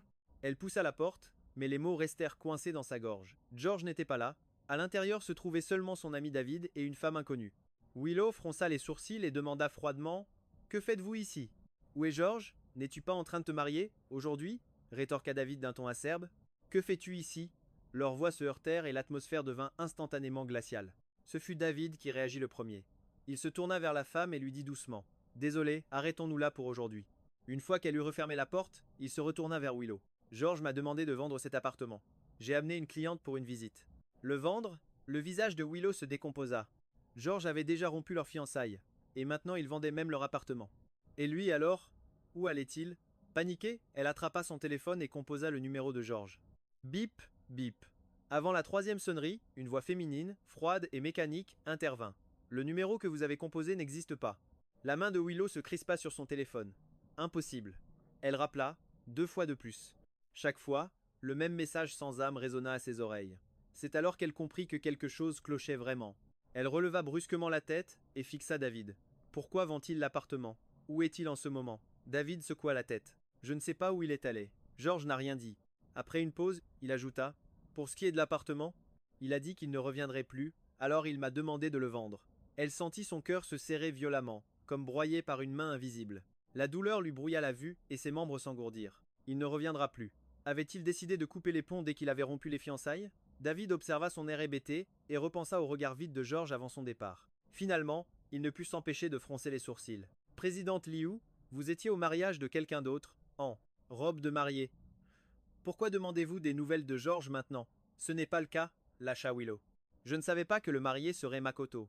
Depuis le début, la seule personne que j'ai toujours voulu épouser, c'était George. Ses lèvres étaient d'une pâleur mortelle. Je ne comprends pas pourquoi il est parti, pourquoi il a renoncé à nos fiançailles. Une lueur de surprise traversa le regard de David. Alors, elle ne savait vraiment rien. Il avait imaginé que cette mascarade était une mise en scène convenue entre eux. Ses lèvres se pincèrent, et son ton devint glacial. Je connais George depuis plus de 10 ans.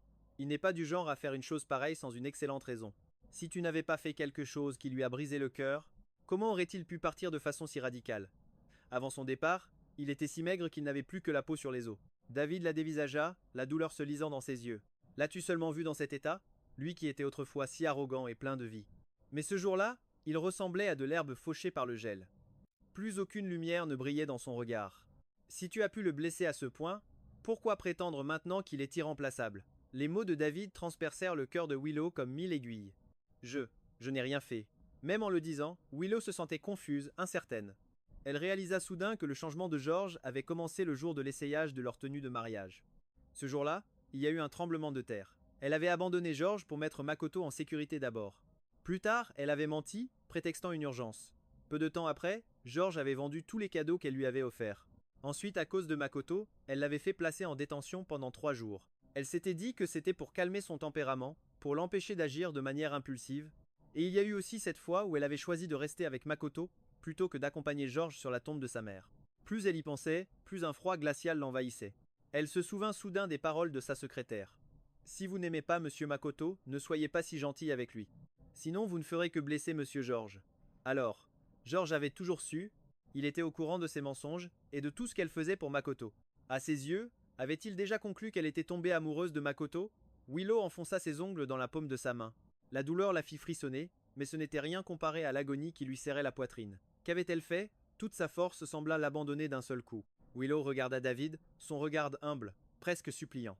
S'il te plaît, dis-le-moi. Où est-il allé? Chapitre 14. David, voyant son expression désemparée, détourna la tête, évitant son regard. Je suis désolé. Je ne sais vraiment pas où il est. En vérité, je ne peux rien te dire. Willow s'effondra lourdement sur le canapé. C'était comme si son cœur était lacéré par une lame, la douleur si intense que même respirer la faisait trembler. Après un long silence, elle parla enfin, d'une voix rauque. Puisque cet endroit est à vendre, vends-le-moi. George avait brûlé tout ce qui leur appartenait. Il ne restait plus que cet appartement. Incapable de lui refuser, David finit par mettre l'appartement à son nom, au prix que George avait fixé. Après avoir acheté l'appartement, Willow retourna à l'entreprise et ordonna immédiatement à sa secrétaire de retrouver la trace de George. Elle ne pouvait accepter qu'il disparaisse sans laisser de traces. Elle devait le retrouver et éclaircir chaque malentendu. Présidente, Liu.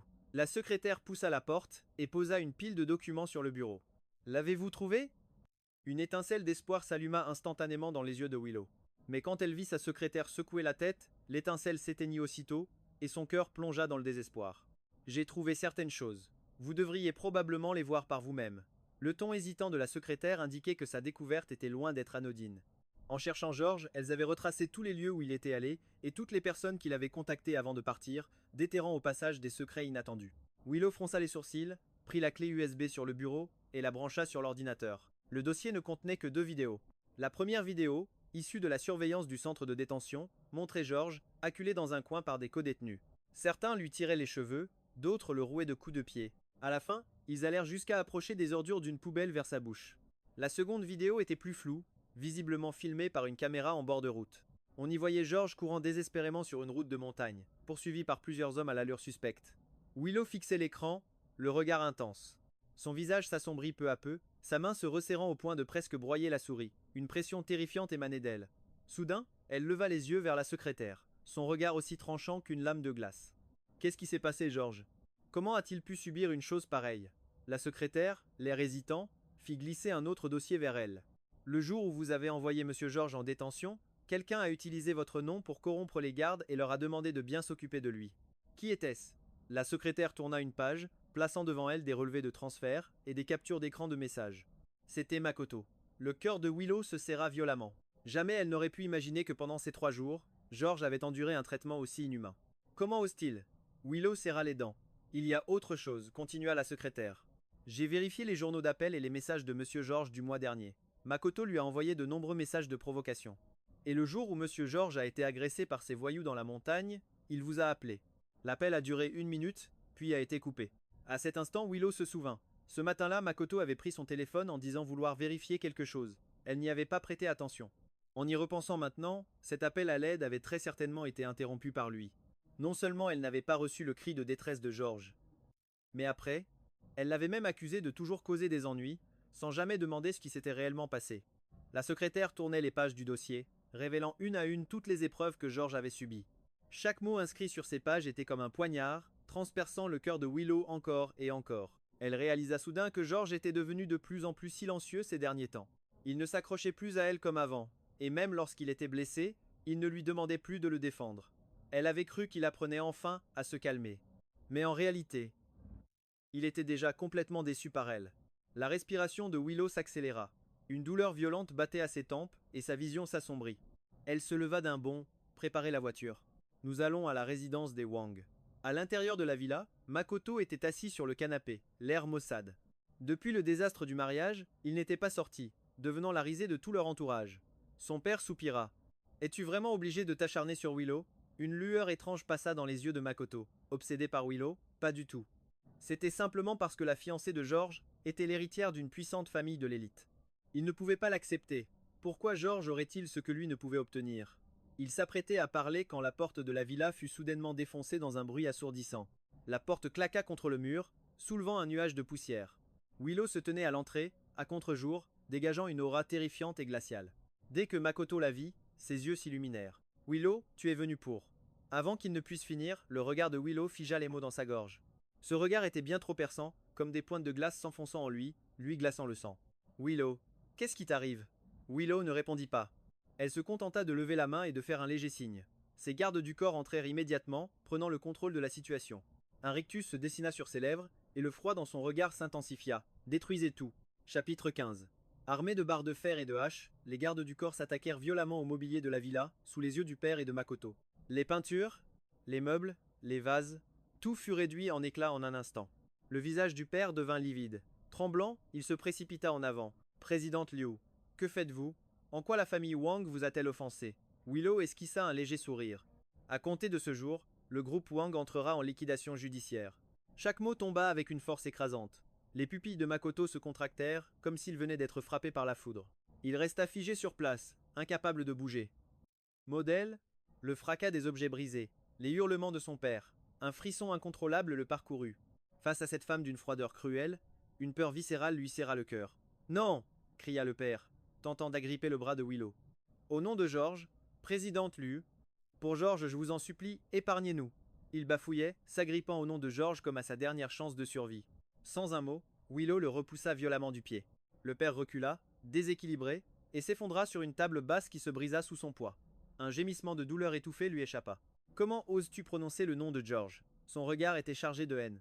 C'est toi qui as causé la mort de sa mère. Tu as préféré ton bâtard pendant plus de 10 ans. Et maintenant, tu oses l'utiliser pour te protéger?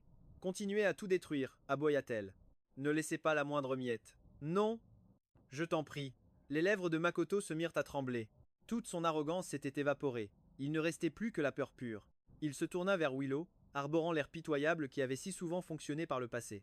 Willow, épargne mon père. Je ne te forcerai plus à m'épouser, c'est promis. Juste, en souvenir de la fois où je t'ai sauvé, laisse-nous partir. D'accord? Oh. Alors comme ça, tu te souviens encore de m'avoir sauvé la vie. Willow tourna lentement la tête vers lui. Son regard était un abîme prêt à l'engloutir. Alors, qui t'a donné le courage de t'en prendre à George? À cet instant, le sang de Makoto se glaça dans ses veines. Une sueur froide perla dans ses paumes. Il tentait de garder son calme, mais son sourire était plus affreux que des larmes. De quoi tu parles? Je ne vois pas.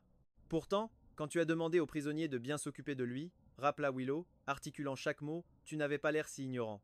Makoto eut l'impression de recevoir un seau d'eau glacée. Un frisson le parcourut de la tête aux pieds, le faisant trembler de tout son corps. Elle était au courant. Elle savait absolument tout. Mais ce n'était pas fini. Quand il était pourchassé par ces brutes, et qu'il m'a appelé à l'aide. C'est bien toi qui as raccroché, n'est-ce pas? Poursuivit Willow, glacial. À cause de toi, il a failli mourir, livré à ces monstres. Et tous ces messages pour semer le doute? Pour qu'il interprète mal nos conversations? Makoto, croyais-tu vraiment que ce prétexte te donnait le droit de faire tout ce que tu voulais? À chaque mot de Willow, le visage de Makoto perdait un peu plus de sa couleur. Finalement, ses lèvres devinrent exsangues, et son regard ne reflétait plus que la terreur pure. Il n'osait même pas imaginer la suite. Non, Willow, c'est juste que je t'aimais trop. Je voulais seulement t'épouser. Il s'écroula au sol, le visage inondé de larmes. Je ne le voulais pas. Pardonne-moi cette fois. Je jure de ne plus jamais vous approcher, ni toi, ni mon frère. Il tendit la main pour s'agripper à son pantalon, mais elle recula, le visage empreint de dégoût. Tu tenais tant à entrer dans la haute société, dit Willow d'une voix si froide qu'elle aurait pu geler l'atmosphère. Il se trouve que cette femme de 40 ans du groupe Wang recherche justement un nouveau jouet. Je vais donc prendre la décision pour ton père et t'envoyer à elle. Ainsi ton rêve de richesse se réalisera et ma dette envers toi sera payée. N'est-ce pas une solution parfaite? Son ton était désinvolte, mais la lueur impitoyable dans son regard ne laissait aucune place au doute. Non, je ne veux pas, hurla Makoto, au bord de l'hystérie. Willow, je t'ai sauvé la vie, n'est-ce pas? Tu n'as pas le droit de me faire ça? Cette femme a détruit tant d'hommes, tu le sais? Je préfère mourir? Willow le regarda sombrer dans la folie avec une totale indifférence. Son cœur resta de marbre. Elle se tourna vers son garde du corps et ordonna: Emmenez Monsieur Wang. Surveillez-le de près. Ne le laissez sous aucun prétexte s'échapper. La villa de la famille Wang n'était plus qu'un champ de ruines. Tandis que les gardes l'emportaient de force, les insultes de Makoto résonnaient, sa voix aiguë s'estompant peu à peu dans le lointain. Le père s'effondra au milieu des décombres, le regard vide, répétant en boucle: Tout est fini. Tout est fini. Un rire glacial s'échappa des lèvres de Willow Liu avant qu'elle ne tourne les talons pour partir. Au moment où elle atteignait la voiture, sa secrétaire arriva en courant, le souffle court. Présidente Liu, nous avons retrouvé la trace de Monsieur George. Willow tourna vivement la tête, une lueur intense s'allumant dans son regard. Vraiment? Oui, c'est confirmé, il est à Londres, en Angleterre. La secrétaire lui tendit les informations de vol. Réservez le premier vol disponible, immédiatement. J'y vais maintenant, déclara Willow avec urgence. Sa main serrait si fort le collier de saphir dans sa poche que ses jointures en devinrent blanches. George, attends-moi. Elle allait le retrouver, tout lui expliquer et le ramener à la maison. Peu importe le prix, elle devait le faire revenir à ses côtés. Chapitre 6. J'étais étendu dans un fauteuil en rotin, le soleil de l'après-midi filtrait à travers la vitrine, baignant mon corps d'une chaleur si apaisante que tous mes muscles semblaient se relâcher. Je plissais confortablement mes yeux en amande, mes doigts tapotant inconsciemment l'accoudoir au rythme du carillon éolien qui tintait de temps à autre. La clochette de la porte retentit de nouveau, un dingling cristalline. Patron! Une voix à l'accent américain parfait résonna, et le regard du visiteur se posa directement sur la silhouette nonchalante avachie dans le fauteuil. Je soulevai à peine les paupières, reconnus une habituée, puis les refermai. Encore toi. Choisis ce que tu veux faire aujourd'hui, le matériel est sur l'étagère. Il y a un mois, j'avais déménagé dans cette ville côtière, acheté une petite villa avec jardin et repris cette boutique d'angle pour ouvrir un atelier d'artisanat. La vie s'écoulait ici à un rythme paisible. Les clients étaient rares, et la plupart du temps, je me contentais de profiter du soleil en laissant mon esprit vagabonder. Tous ces problèmes étouffants, qui m'avaient empoisonné l'existence pendant plus de 6 mois, s'étaient dissipés, comme un brouillard chassé par la brise marine, s'effaçant peu à peu sans laisser de traces. Jusqu'à ce qu'une femme nommée Anna pousse la porte de la boutique il y a 2 semaines, et devienne depuis une cliente régulière. Wang, tu peux m'apprendre à faire une tasse en céramique aujourd'hui? Anna s'assit avec familiarité sur le tabouret en bois en face de moi, son regard posé sur mon profil baigné de lumière. De longs cils, une arête de nez fine, et même la petite fossette au coin de sa bouche semblait imprégnée de chaleur. Je laissai échapper un grognement paresseux. Les assiettes que tu as faites l'autre jour sont encore en train de cuire. Anna, ton enthousiasme pour la céramique est vraiment impressionnant. J'ai toujours été fasciné par l'artisanat oriental. Anna sourit ouvertement, ses yeux verts émeraude brillants comme des diamants sous le soleil. Dommage que je n'ai toujours pas réussi à finir une seule pièce par moi-même, malgré toutes mes visites. Elle baissa légèrement les yeux, une pointe de déception dans la voix. Je ris intérieurement. Quand j'apprenais la poterie, combien de blocs d'argile avais-je dû jeter avant de maîtriser le geste? Si cette étrangère y parvenait en quelques essais, toutes mes années d'efforts n'auraient-elles servi à rien? Je me redressai dans mon fauteuil et époussetai mes mains. Le tablier est sur le crochet. Mets-le, je vais t'apprendre. Nous nous dirigeâmes vers l'établi. Je pris un morceau d'argile, mes doigts le pétrissant et le façonnant avec aisance pendant que je lui montrais et expliquais. Garde tes paumes stables, la pression uniforme. Utilise ton pouce pour appuyer au centre d'abord. Oui, comme ça, puis pousse lentement vers l'extérieur. J'expliquais sérieusement. Quand je levai les yeux pour lui demander Tu as compris? Mon regard plongea droit dans deux émeraudes remplies d'étoiles. Les pupilles d'Anna se contractèrent brusquement. Comme si elle s'était brûlée, elle détourna les yeux, baissa la tête et attrapa précipitamment son propre morceau d'argile. Malheureusement, elle était terriblement maladroite. Un bloc d'argile parfait se transforma entre ses mains en une masse informe. En voyant ses oreilles devenir rouges vifs, je compris soudain quelque chose. J'étirai délibérément ma phrase et demandai Dis-moi, toi qui viens ici tous les jours. Ce ne serait pas la poterie qui t'intéresse, n'est-ce pas? Je marquai une pause, observant le corps d'Anna se raidir, puis j'ajoutai avec malice Tu ne serais pas. Intéressé par moi, par hasard? L'argile dans les mains d'Anna tomba sur le tour avec un bruit sourd. Son visage rougit visiblement de la racine des cheveux jusqu'aux tempes, son cœur battait la chamade et ses doigts tremblaient. La lumière du soleil filtrait par la fenêtre, tissant un halo doux et vaporeux entre nous. Son silence s'éternisa, et mon cœur rata un battement. Avais-je visé juste? Alors que j'allais apaiser l'atmosphère, Anna leva soudain les yeux.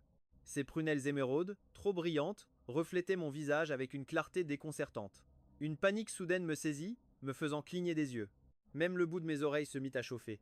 Son regard était un vortex marin, une invitation à sombrer. Yeah, yeah. Nos voix se mêlèrent, puis s'éteignirent. Une tension indescriptible flottait entre nous. Et si? Je rompis le silence le premier, clignant nerveusement des yeux. Vas-y en premier. Anna prit une grande inspiration, sa gorge se nouant, prête à libérer les mots qu'elle retenait depuis si longtemps. Je t'apprécie, ding-ling. Le carillon de la porte retentit, brisant net l'atmosphère. Mon cœur, qui s'était arrêté, reprit sa course folle. La tension nerveuse était toujours palpable. Je détournai vite le regard vers la porte, affichant mon sourire habituel. Bienvenue. Les mots restèrent coincés dans ma gorge. La femme à l'entrée avait une chemise froissée et des cernes profonds.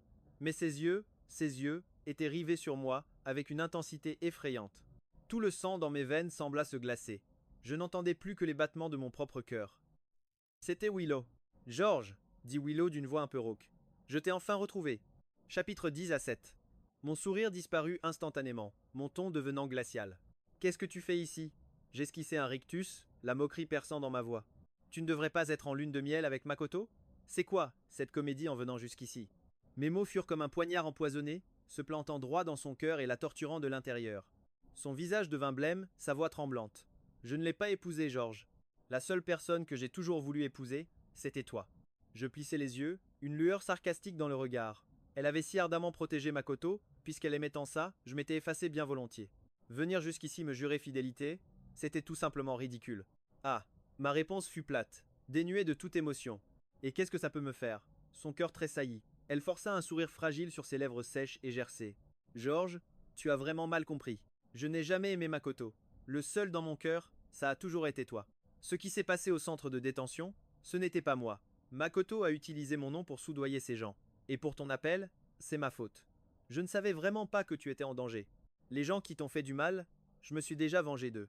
La famille Wang est en faillite, et Makoto a été exilée. Elle déversait ses mots à toute vitesse, de peur que je ne l'interrompe, l'urgence brillant dans ses yeux. Quand elle eut fini, mon expression resta de marbre. Je demanda simplement calmement.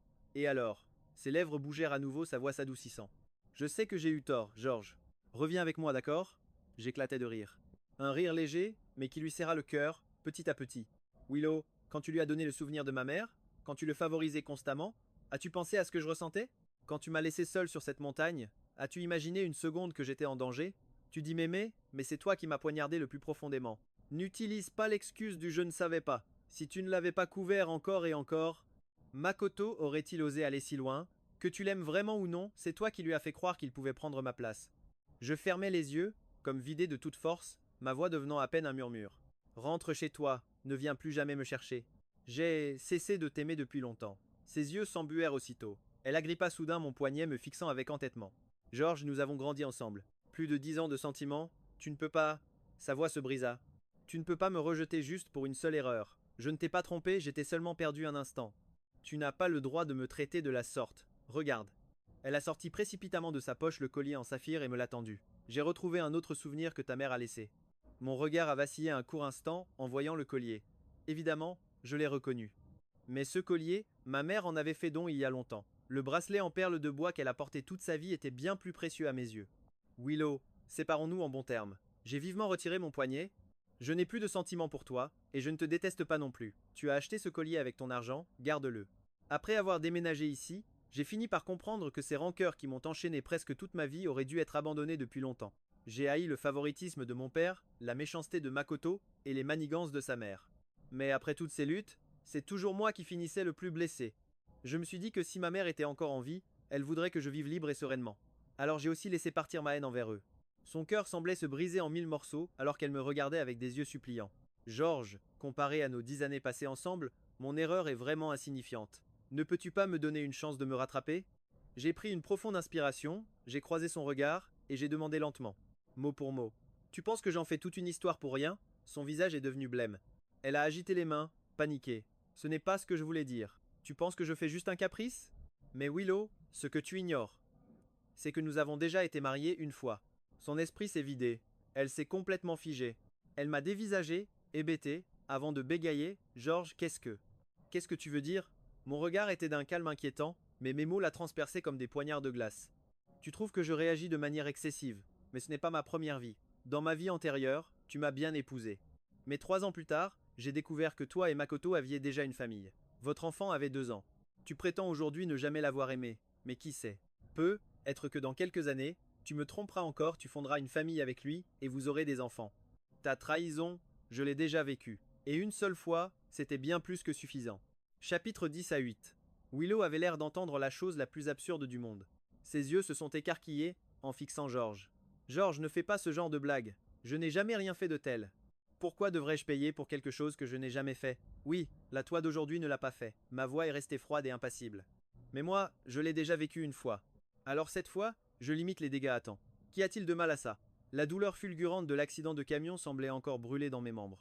Quand le souvenir de ce moment de quasi-mort de ma vie passée a refait surface, mes mains se sont mises à trembler de manière incontrôlable. J'ai serré les poings de toutes mes forces pour maîtriser ma panique. Je ne viendrai pas avec toi. Rentre chez toi et ne reviens plus jamais me chercher. Ma patience était à bout, mon irritation était évidente, mais Willow a fait comme si elle n'avait rien entendu. Elle a de nouveau tendu la main pour saisir mon bras. Georges, tu n'as pas le droit de me traiter comme ça. Tu ne peux pas me punir pour une chose que je n'ai pas faite. Anna, qui était restée à l'écart, n'a finalement plus supporté la situation. Elle s'est avancée d'un pas décidé et s'est interposée, sa fine silhouette me protégeant entièrement. Vous n'avez pas entendu ce qu'il a dit? Arrêtez de le harceler. Willow et moi nous sommes figés un instant. J'ai instinctivement attrapé la manche d'Anna. Anna, ça va. De quel droit vous mêlez-vous de nos affaires? Le cri furieux de Willow a couvert ma voix. La colère dans son regard menaçait d'exploser. Qui je suis n'a pas d'importance, a dit Anna sérieusement. Mais il a été très clair, il ne vous aime plus. Si vous continuez à l'importuner, vous ne ferez que l'énerver. La fureur a immédiatement embrasé le cœur de Willow. Serrant les dents, elle a tendu la main et a violemment poussé Anna. Dégage de là! Anna n'était pas préparée. Elle a reculé de 2 pas en titubant. Je me suis précipité pour la rattraper et la tirer vers moi. En un instant, la distance entre nous avait disparu. Une fois certain qu'elle tenait bon, je me suis tourné vers Willow, une fureur ardente dans le regard. Willow, je te le dis une toute dernière fois, je ne rentrerai pas avec toi. Si tu continues ce scandale, j'appelle la police. Le regard de Willow s'est figé sur ma main qui serrait le poignet d'Anna. Les os saillants sous mes doigts lui ont fait l'effet d'un coup de poignard. Ses yeux devinrent complètement rouges. Quelle est ta relation avec elle? C'est à cause d'elle que tu ne rentres pas avec moi? N'est-ce pas, Georges? Ça ne fait pourtant pas si longtemps. Et tu as déjà balayé plus de 10 ans de notre histoire pour une autre? Alors, je suis quoi pour toi? Ces paroles étaient comme des hameçons barbelés, écorchant mes nerfs sans relâche. Mon visage s'est assombri de plus en plus, jusqu'à son dernier mot. J'ai alors levé la main et l'ai giflé en plein visage. Willow, c'est toi qui es en tort. De quel droit oses-tu me questionner? Avec qui je suis? En quoi ça te regarde? Sors d'ici. Fiche le camp de ma boutique. En disant cela, je l'ai poussé vers la porte. Willow était sonnée par la gifle. Quand elle a finalement réalisé ce que je venais de dire, son visage est devenu d'une pâleur mortelle. Georges, ce n'est pas ce que je voulais dire, s'empressa-t-elle d'expliquer, mais ses pieds restaient obstinément plantés au sol. J'ai serré les dents et j'ai appelé Anna. Elle s'est immédiatement avancée. Ensemble, nous avons poussé Willow de force vers la sortie. Bam! La porte de la boutique s'est refermée violemment devant Willow. Aussitôt, les rideaux ont été tirés, lui bloquant complètement la vue. Willow est restée figée devant la porte, le visage blanc comme un linge. Éberluée, elle se souvint soudain du jour où George lui avait avoué ses sentiments. C'était le lendemain de ses 10 à 8 ans. George l'avait coincé avec assurance à l'entrée d'une ruelle, le menton levé dans un élan de fierté, et lui avait demandé « Willow, même si nous sommes fiancés, je veux quand même te le demander, est-ce que je te plais ?» À cette époque, le regard de George était si brillant, si plein de vie. Il y avait en lui une pointe d'arrogance désinvolte, mais il n'avait jamais semblé aussi vivant. Elle avait toujours su qu'elle était destinée à épouser George. C'était une règle fixée par leurs aînés. Plus tard, en le protégeant, elle s'était persuadée qu'elle ne faisait que remplir son devoir de fiancée.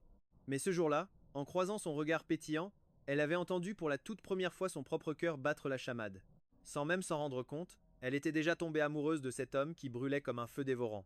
Il avait été autrefois une flamme inextinguible dans son monde, une flamme ardente et éclatante. Et maintenant, elle avait éteint cette flamme de ses propres mains.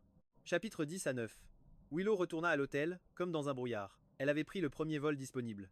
À peine avait-elle atterri qu'elle s'était lancée à la recherche frénétique de George, sans même prendre le temps de souffler.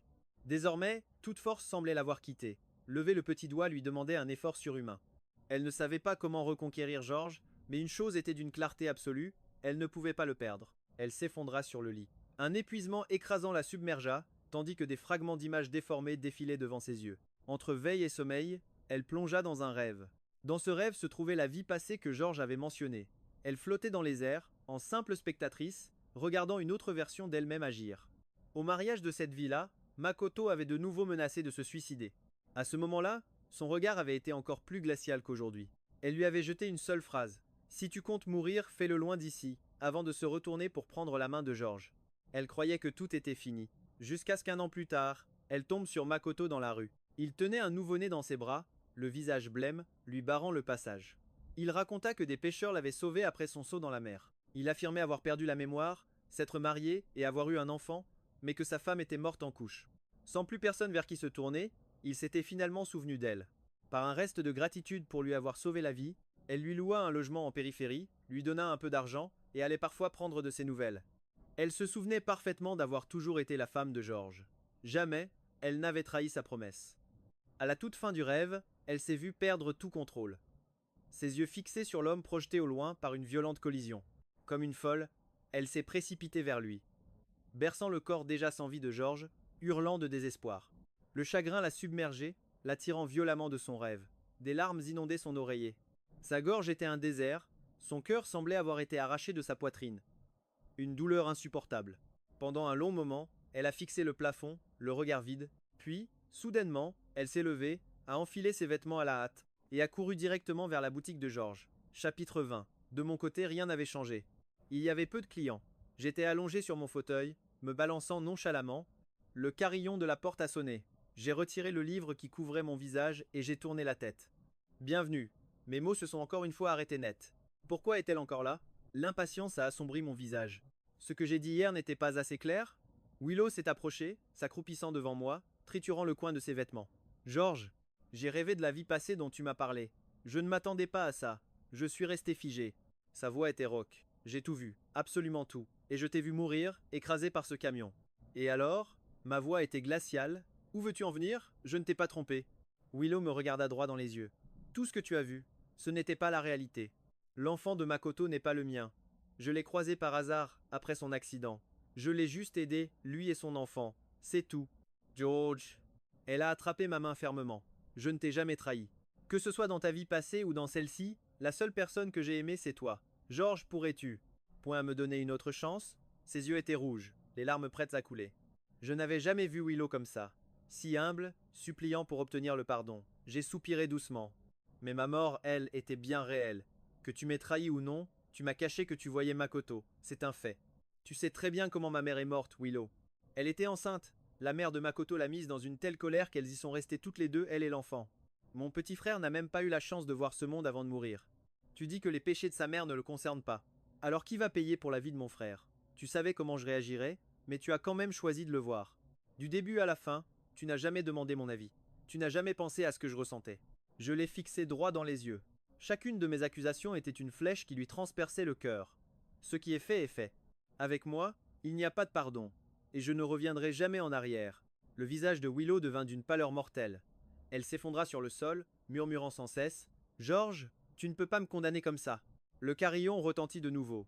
Anna venait d'entrer, un sachet de biscuits à la main. Wang lança-t-elle joyeusement, mais son regard croisa les yeux injectés de sang de Willow. Anna s'arrêta net, puis fronça les sourcils. Elle est encore là à t'embêter? Tu veux que je la fasse partir? J'ai regardé Willow, effondré, puis Anna. Je lui ai fait signe d'approcher. Anna s'est approchée, perplexe. Dès qu'elle fut à mes côtés, je me suis levé de mon fauteuil pour la rejoindre. Puis, j'ai élevé la voix. Willow. Elle a tourné la tête, le regard vide et sans âme. J'ai passé mon bras sous celui d'Anna, puis j'ai levé la tête pour croiser le regard de Willow. Et j'ai articulé clairement, mot par mot, hier, tu m'as demandé quelle était ma relation avec elle. Maintenant je vais te le dire. J'ai des sentiments pour elle, et je compte commencer une nouvelle vie. Je ne t'aime vraiment plus. Alors, arrête de me chercher, d'accord? Le souffle de Willow se coupa. Son regard resta figé sur nos bras entrelacés, comme si elle avait vu un fantôme. George. Dis-moi que tu mens. N'est-ce pas? Au plus profond d'elle, son esprit refusait la réalité, luttant désespérément contre la vérité. 2 vies entières de souvenirs. Balayé par une femme qu'il connaissait à peine, tu fais ça seulement pour me forcer à partir, c'est ça, c'est pour. Mais les mots restèrent coincés dans sa gorge, car elle a vu, de ses propres yeux, comment j'ai doucement penché la tête, pour déposer un baiser sur la joue d'Anna.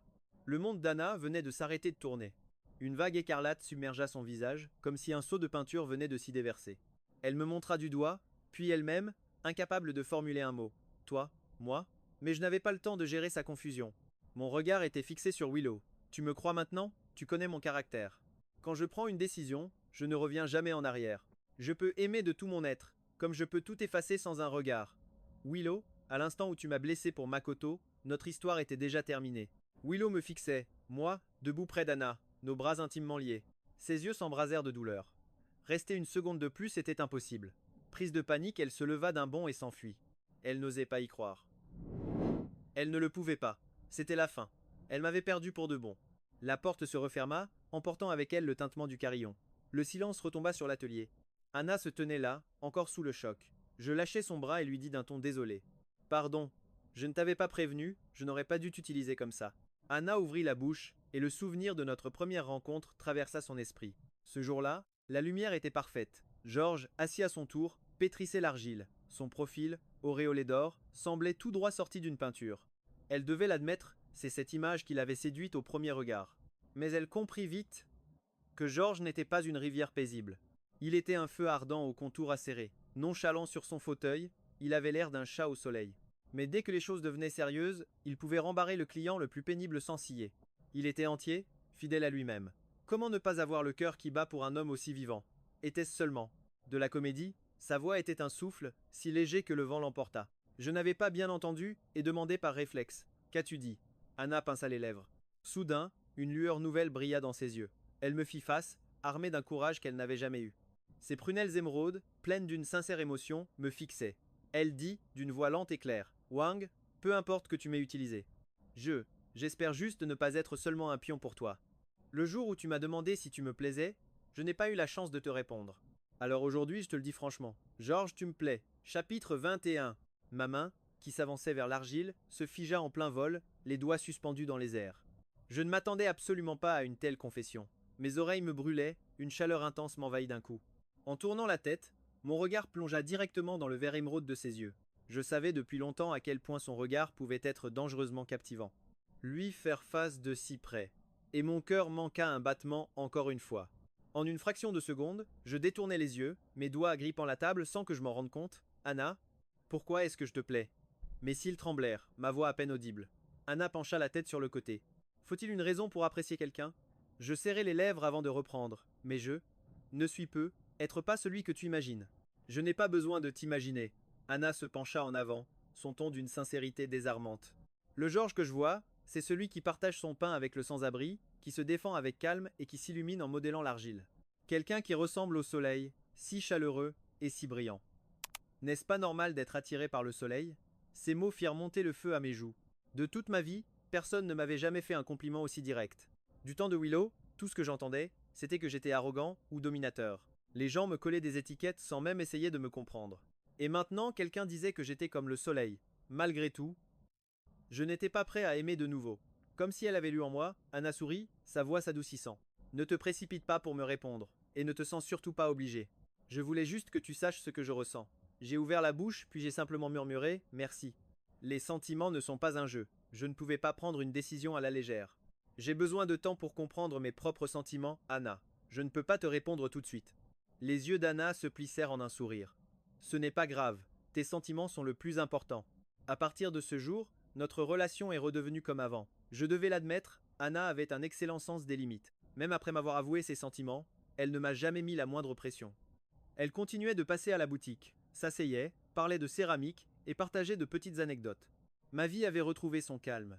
Le carillon de la porte sonnait encore et encore, mais Willow n'est jamais réapparu. Je pensais que ma fermeté ce jour-là l'avait enfin fait abandonner. Jusqu'à un soir. Après avoir fermé la boutique, en rentrant chez moi, j'ai ouvert la porte et j'ai découvert Willow, assise sur le canapé de mon salon. Ses cheveux étaient en désordre, ses yeux cernés. Elle avait l'air complètement épuisée. Comment es-tu entré? Ma main a plongé dans ma poche, agrippant mon téléphone. Mon doigt flottait au-dessus du bouton d'appel d'urgence, mon cœur battant la chamade. Willow leva lentement son regard. Ses yeux étaient injectés de sang, alors qu'elle forçait un sourire qui était pire que des larmes. George, je ne peux pas supporter de te voir avec quelqu'un d'autre. Nous allions nous marier. Un profond malaise m'a envahi. Je la fixai avec méfiance et demanda à nouveau. Qu'est-ce que tu veux faire exactement? Willow m'a regardé et a souri. Tu le sauras très bientôt. Avant même que je puisse reculer, une douleur fulgurante explosa dans ma nuque. Ma vision s'est obscurcie et j'ai perdu connaissance.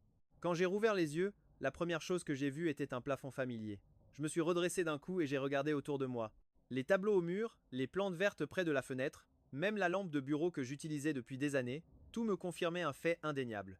C'était mon petit appartement dans la capitale. Pourquoi étais-je de retour ici? J'ai rejeté la couverture et sauté du lit, m'apprêtant à foncer vers la porte, quand elle s'est soudainement ouverte. Willow est entrée, un bol de porridge à la main. Elle portait le pyjama gris que je lui avais acheté, souriant avec un naturel déconcertant. Tu es réveillé. Je viens de préparer du porridge. Viens en manger un peu? Je suis resté immobile, mon regard glacial. À quoi tu joues? Willow a posé le bol sur la table de chevet. Quand elle s'est retournée vers moi, il y avait une tendresse presque obsessionnelle dans ses yeux. Dans une semaine, dit-elle doucement, ce sera notre mariage. Chapitre 22. Je ne t'épouserai pas. La rage montait en moi, tout cela me paraissait si absurde que c'en était presque risible. Willow a agi comme si elle n'avait rien entendu. Elle a poursuivi calmement, j'ai fait faire plusieurs nouvelles tenues de mariage sur mesure. Mange d'abord. Après, je t'emmènerai les essayer. Elle a tendu la main pour m'attraper, mais j'ai repoussé son bras violemment. Je me suis retourné et j'ai couru vers la porte, ne désirant rien de plus que de fuir cet endroit immédiatement. Étonnamment, Willow ne m'a pas arrêté. Ce n'est qu'en ouvrant la porte que j'ai compris pourquoi elle était si confiante. Dehors, ce n'étaient pas les rues de la capitale, mais un immense domaine. Une villa isolée se dressait au milieu d'une pelouse. Au loin, des personnes qui ressemblaient à des serviteurs allaient et venaient. Une forêt dense entourait la propriété, s'étendant à perte de vue. Où sommes-nous? Je me suis retourné pour foudroyer du regard Willow, qui m'avait suivi sans se presser. Mon île privée, répondit platement Willow. George, ne t'inquiète pas. Personne ne peut trouver cet endroit. Tout ce que tu as à faire, c'est de m'épouser tranquillement. C'est de la séquestration. Ai-je grincé des dents, mon corps entier tremblant? Et alors? Les yeux de Willow rougirent, sa voix chargée d'obsession. Tant que je peux être avec toi, je suis prête à tout. Tu es folle. Je tremblais de fureur, mes poings si serrés qu'ils me faisaient mal. Willow n'a pas répliqué. Elle s'est contentée de me regarder, obstinément. Pendant les jours où George avait disparu, elle avait déjà sombré dans la folie. Une folie qui la poussait à ne penser qu'à une chose, le capturer, l'enchaîner à ses côtés et ne plus jamais le laisser partir. Les jours suivants, Willow a tout fait pour se montrer bonne avec moi. La propriété était remplie de freesias, mes fleurs préférées d'autrefois, et leur doux parfum flottait dans l'air. Des caisses de vêtements et de montres de luxe inondaient la pièce, remplissant la moitié du dressing. La cuisine était à ma disposition 24 heures sur 24, où des ingrédients frais, livrés par avion, se transformaient en mes plats favoris les uns après les autres. Elle était persuadée qu'en se montrant parfaite, mon cœur finirait par s'adoucir. Jusqu'au matin du troisième jour, quand un domestique a débarqué, paniqué, annonçant que je n'avais rien mangé depuis 24 heures. Quand Willow a fait irruption dans la chambre, j'étais étalé sur le lit, le visage blême, le regard vide, fixant le plafond. La torture que j'avais subie en détention avait déjà ruiné ma santé. Après 2 jours sans rien avaler, je n'avais même plus la force de lever la main. Tu refuses donc à ce point de m'épouser? Willow s'est précipitée avec un bol de porridge, me tirant brutalement du lit, sa voix pleine d'urgence et de colère. J'ai fermé les yeux, ma voix déterminée. Oui, à moins de mourir. Ces mots furent comme une lame empoisonnée, se plantant droit dans le cœur de Willow. Les veines de sa main serrant la cuillère se sont gonflées. Elle a soudain sorti son téléphone pour passer un appel. Quelques instants plus tard, une tablette a été posée devant moi. L'écran s'est allumé, révélant le visage anxieux d'Anna. Elle était dans une rue en bord de mer, interrogeant les passants, désespérée, une liasse d'avis de recherche avec ma photo à la main. Depuis que tu as disparu, elle te cherche sans relâche, a lancé la voix glaciale de Willow. Si tu refuses de manger, je la ferai venir ici. Si tu jeûnes pendant des jours, elle jeûnera aussi. Et si tu oses mourir, elle mourra avec toi. George, peux-tu vraiment supporter de la voir mourir pour toi? Mes yeux se sont écarquillés. En voyant son expression affolée sur l'écran, j'ai eu l'impression que mon cœur était broyé dans un étau. Pour la première fois, Willow m'a semblé être une parfaite inconnue, une étrangère qui me glaçait le sang. Folle, ai-je maudit entre mes dents alors que des larmes incontrôlables coulaient sur mes joues. Willow a de nouveau approché la cuillère de mes lèvres et a répété. Tu manges? J'ai fixé l'écran pendant un long moment. Finalement, j'ai ouvert la bouche en tremblant. En me voyant avaler la nourriture par petites bouchées, Willow s'est enfin détendue. Mais au fond d'elle, une jalousie féroce s'est enflammée. Elle n'aurait jamais imaginé que je puisse faire un tel compromis pour une autre femme. Après avoir fini la moitié du bol, Willow m'a demandé d'une voix rauque. Tu tiens à elle à ce point? Au point de te faire du mal plutôt qu'il ne lui arrive quelque chose? Oui. J'ai relevé la tête, le regard inébranlable. Je te l'ai dit depuis longtemps, j'ai des sentiments pour elle. Et grâce à toi, j'ai marqué une pause. Chaque mot était comme un poignard s'enfonçant dans son cœur. Et je peux le dire clairement maintenant. Je suis déjà amoureux d'elle. Chapitre 23. Le visage de Willow est devenu livide en un instant. Ses lèvres tremblaient, mais aucun son n'en sortait. En la voyant ainsi, une vague de satisfaction malveillante m'a envahi. J'ai délibérément ralenti ma voix et continué. Sans toi, je serais probablement sorti avec elle normalement. Tombé amoureux, nous marier. Et peu, être qu'à l'heure qu'il est. Nous aurions même un adorable enfant. Arrête! A soudainement hurlé Willow, les yeux injectés de sang. George, je t'en supplie, n'en dis pas plus. Hé! J'ai laissé échapper un rire glacial. Tu devrais pourtant comprendre une chose. À partir du moment où tu m'as enlevé pour me forcer à t'épouser, tout ce qu'il me reste pour toi, c'est de la haine. Willow n'a pas pu en entendre plus. Elle s'est relevée en chancelant et s'est enfuie, de nouveau en proie à la panique. Je l'ai regardée s'éloigner. La chaleur dans mes yeux s'éteignant peu à peu. Je devais trouver un moyen de sortir d'ici. Et vite. Je ne pouvais plus la laisser contrôler ma vie. Tôt le lendemain matin, j'ai appris par les domestiques que Willow avait dû repartir en urgence pour régler des affaires importantes de son entreprise. C'était ma chance. Mon regard s'est aiguisé, et j'ai appelé la domestique la plus proche. Utilise ton téléphone pour vérifier la situation actuelle du groupe Wang. Willow a dit qu'elle m'avait vengé. Je veux voir de mes propres yeux quelle fin ce père et ce fils ont réellement connu. La domestique hésita, le visage empreint d'embarras. C'est que Madame Liu nous a interdit de vous laisser utiliser quoi que ce soit pour contacter l'extérieur. Je ne te demande pas de me donner ton téléphone. Mon regard se fit plus perçant, ma voix chargée de pression. C'est toi qui le tiens. Je regarderai simplement par-dessus ton épaule. Tu crois vraiment que je pourrais m'enfuir? Comme elle hésitait encore, j'ai changé de tactique et adopté un ton menaçant. Quoi? Tu refuses même de m'obéir maintenant? Si Willow apprend que la personne qui compte le plus pour elle ne peut même pas se faire respecter d'une servante, qu'est-ce que tu crois qu'elle te fera? À la simple mention de Willow, la domestique se crispa visiblement. Elle serra les dents, pensant que quelques minutes ne causeraient pas de problème, et déverrouilla son téléphone pour ouvrir une page de recherche. J'ai fait semblant de me concentrer sur l'écran. Du coin de l'œil, je lorgnais le verre de lait posé sur la table. Soudain, ma main a dérapé. Dans un bruit sec, le verre tomba au sol, le lait éclaboussant partout sur moi. Qu'est-ce que tu attends, planté là? Ai-je haussé la voix, le visage déformé par la colère. Dépêche-toi de m'apporter des vêtements propres, et nettoie ce désordre par la même occasion. Surprise par ma soudaine explosion de colère, la domestique se précipita pour essuyer le sol, oubliant complètement le téléphone qu'elle avait laissé sur le canapé. À l'instant même où sa silhouette disparut au coin du couloir, je me suis emparé du téléphone.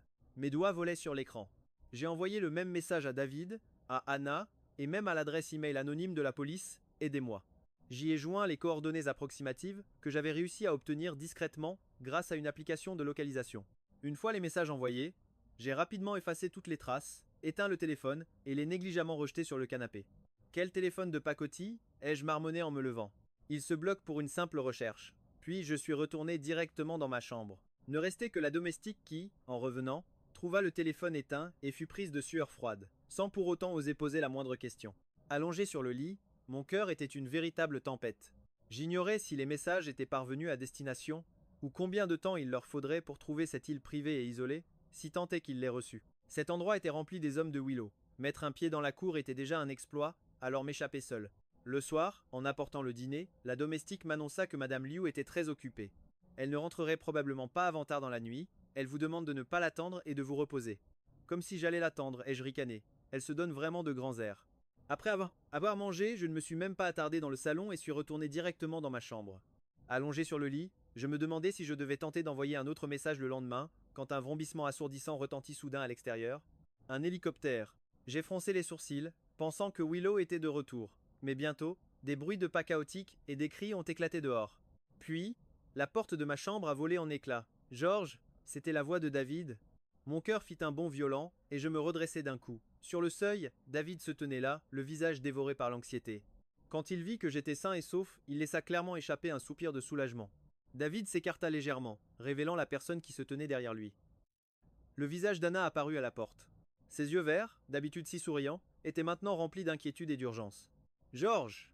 Anna se précipita vers moi, s'arrêtant à quelques pas. Chapitre 24. Vous deux. Je fixais le duo sur le seuil, si choqué que je ne parvenais pas à finir ma phrase. David s'avançait déjà à grandes enjambées. Il attrapa ma main et m'entraîna dans sa course. Pas le temps pour les explications, sortons d'ici d'abord. Il me tirait à toute allure pendant qu'Anna, à nos côtés, bloquait les serviteurs qui accouraient les uns après les autres. Qu'est-ce qui se passe? David, comment es-tu venu avec elle?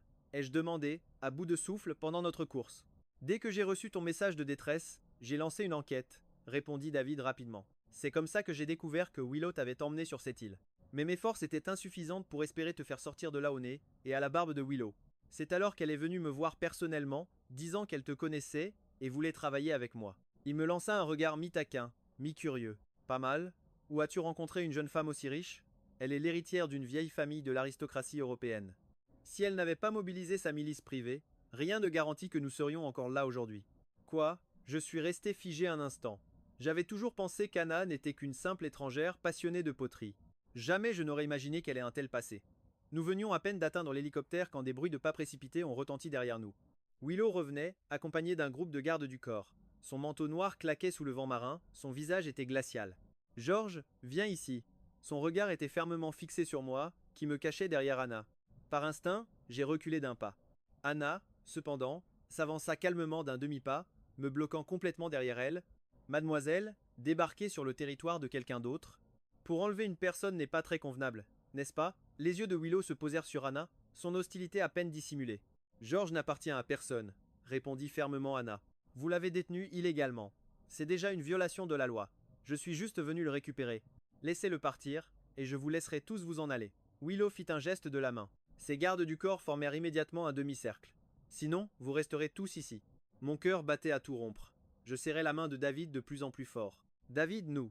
Avant que je ne puisse finir, un rugissement assourdissant vint du ciel. 3 hélicoptères percèrent les nuages, leurs projecteurs aveuglants braquaient droit sur Willow. Un avertissement glacial retentit dans les haut-parleurs. Tout le personnel au sol, déposez immédiatement vos armes et soumettez-vous à l'inspection. Anna regarda Willow et esquissa un sourire froid. Pensiez-vous vraiment que nous étions venus seuls? Le visage de Willow devint instantanément livide. Elle ne pouvait pas perdre George, absolument pas. Une fois que George serait parti, il ne reviendrait jamais. Une lueur de folie brilla dans ses yeux. Elle sortit soudain une arme de sa ceinture, le canon sombre pointé droit sur Anna. George, viens ici, ou je l'entraîne en enfer avec moi. Ne fais pas ça, je surgis de derrière Anna, me jetant devant elle. Willow, si tu dois tirer, tire sur moi d'abord. La main de Willow tremblait violemment. L'arme oscillait entre nous, tandis que des larmes coulaient enfin de ses yeux rougis. Tu dois vraiment partir? Tu ne veux même pas me donner une dernière chance? Oui, ma voix était sans appel. En voyant la détermination dans mes yeux, Willow sentit comme si son cœur se déchirait. Elle tourna brusquement l'arme vers sa propre tempe, forçant un sourire désolé. Très bien, je vais exaucer ton vœu. Bang. Le coup de feu résonna dans le domaine vide, faisant vibrer les tympans de tout le monde. Willow s'effondra en arrière. Le sang se répandit sur l'herbe. Je suis resté figé sur place, un bourdonnement assourdissant dans les oreilles, alors que le monde devenait flou. George, ne regarde pas. Anna me couvrit rapidement les yeux, me forçant à me détourner. Laisse la police s'en occuper. Allons-y. David attrapa mon bras à son tour, la voix chargée d'émotion. Viens George, rentrons à la maison. Telle une marionnette désarticulée, je fus à moitié soutenu, à moitié porté jusqu'à l'hélicoptère. Alors qu'il décollait, je regardai par le hublot. Je ne vis qu'une foule entourant Willow, et cette tache rouge vif sur la pelouse verte. À mesure que nous montions, elle se réduisit à un point flou. Ça va? La voix d'Anna résonna à côté de moi, prudente et douce. Je secouai lentement la tête. Mes yeux me brûlaient malgré moi. Soudain, une image d'il y a des années me revint en mémoire. J'étais enfermé dans la chambre de punition du grenier par mon père. Dans l'obscurité, c'est Willow qui avait défoncé la porte, se découpant dans la lumière, et m'avait tendu la main. N'aie pas peur, je suis là. Personne n'a le droit de t'humilier. Autrefois, elle était toute ma lumière. Mais cette lumière s'est changée en un brasier qui m'a dévoré. L'hélicoptère fendait les nuages, les rayons du soleil caressaient mon visage à travers le hublot. J'ai fermé les yeux en murmurant. Adieu, Willow. Dans cette vie, toutes les dettes sont enfin réglées.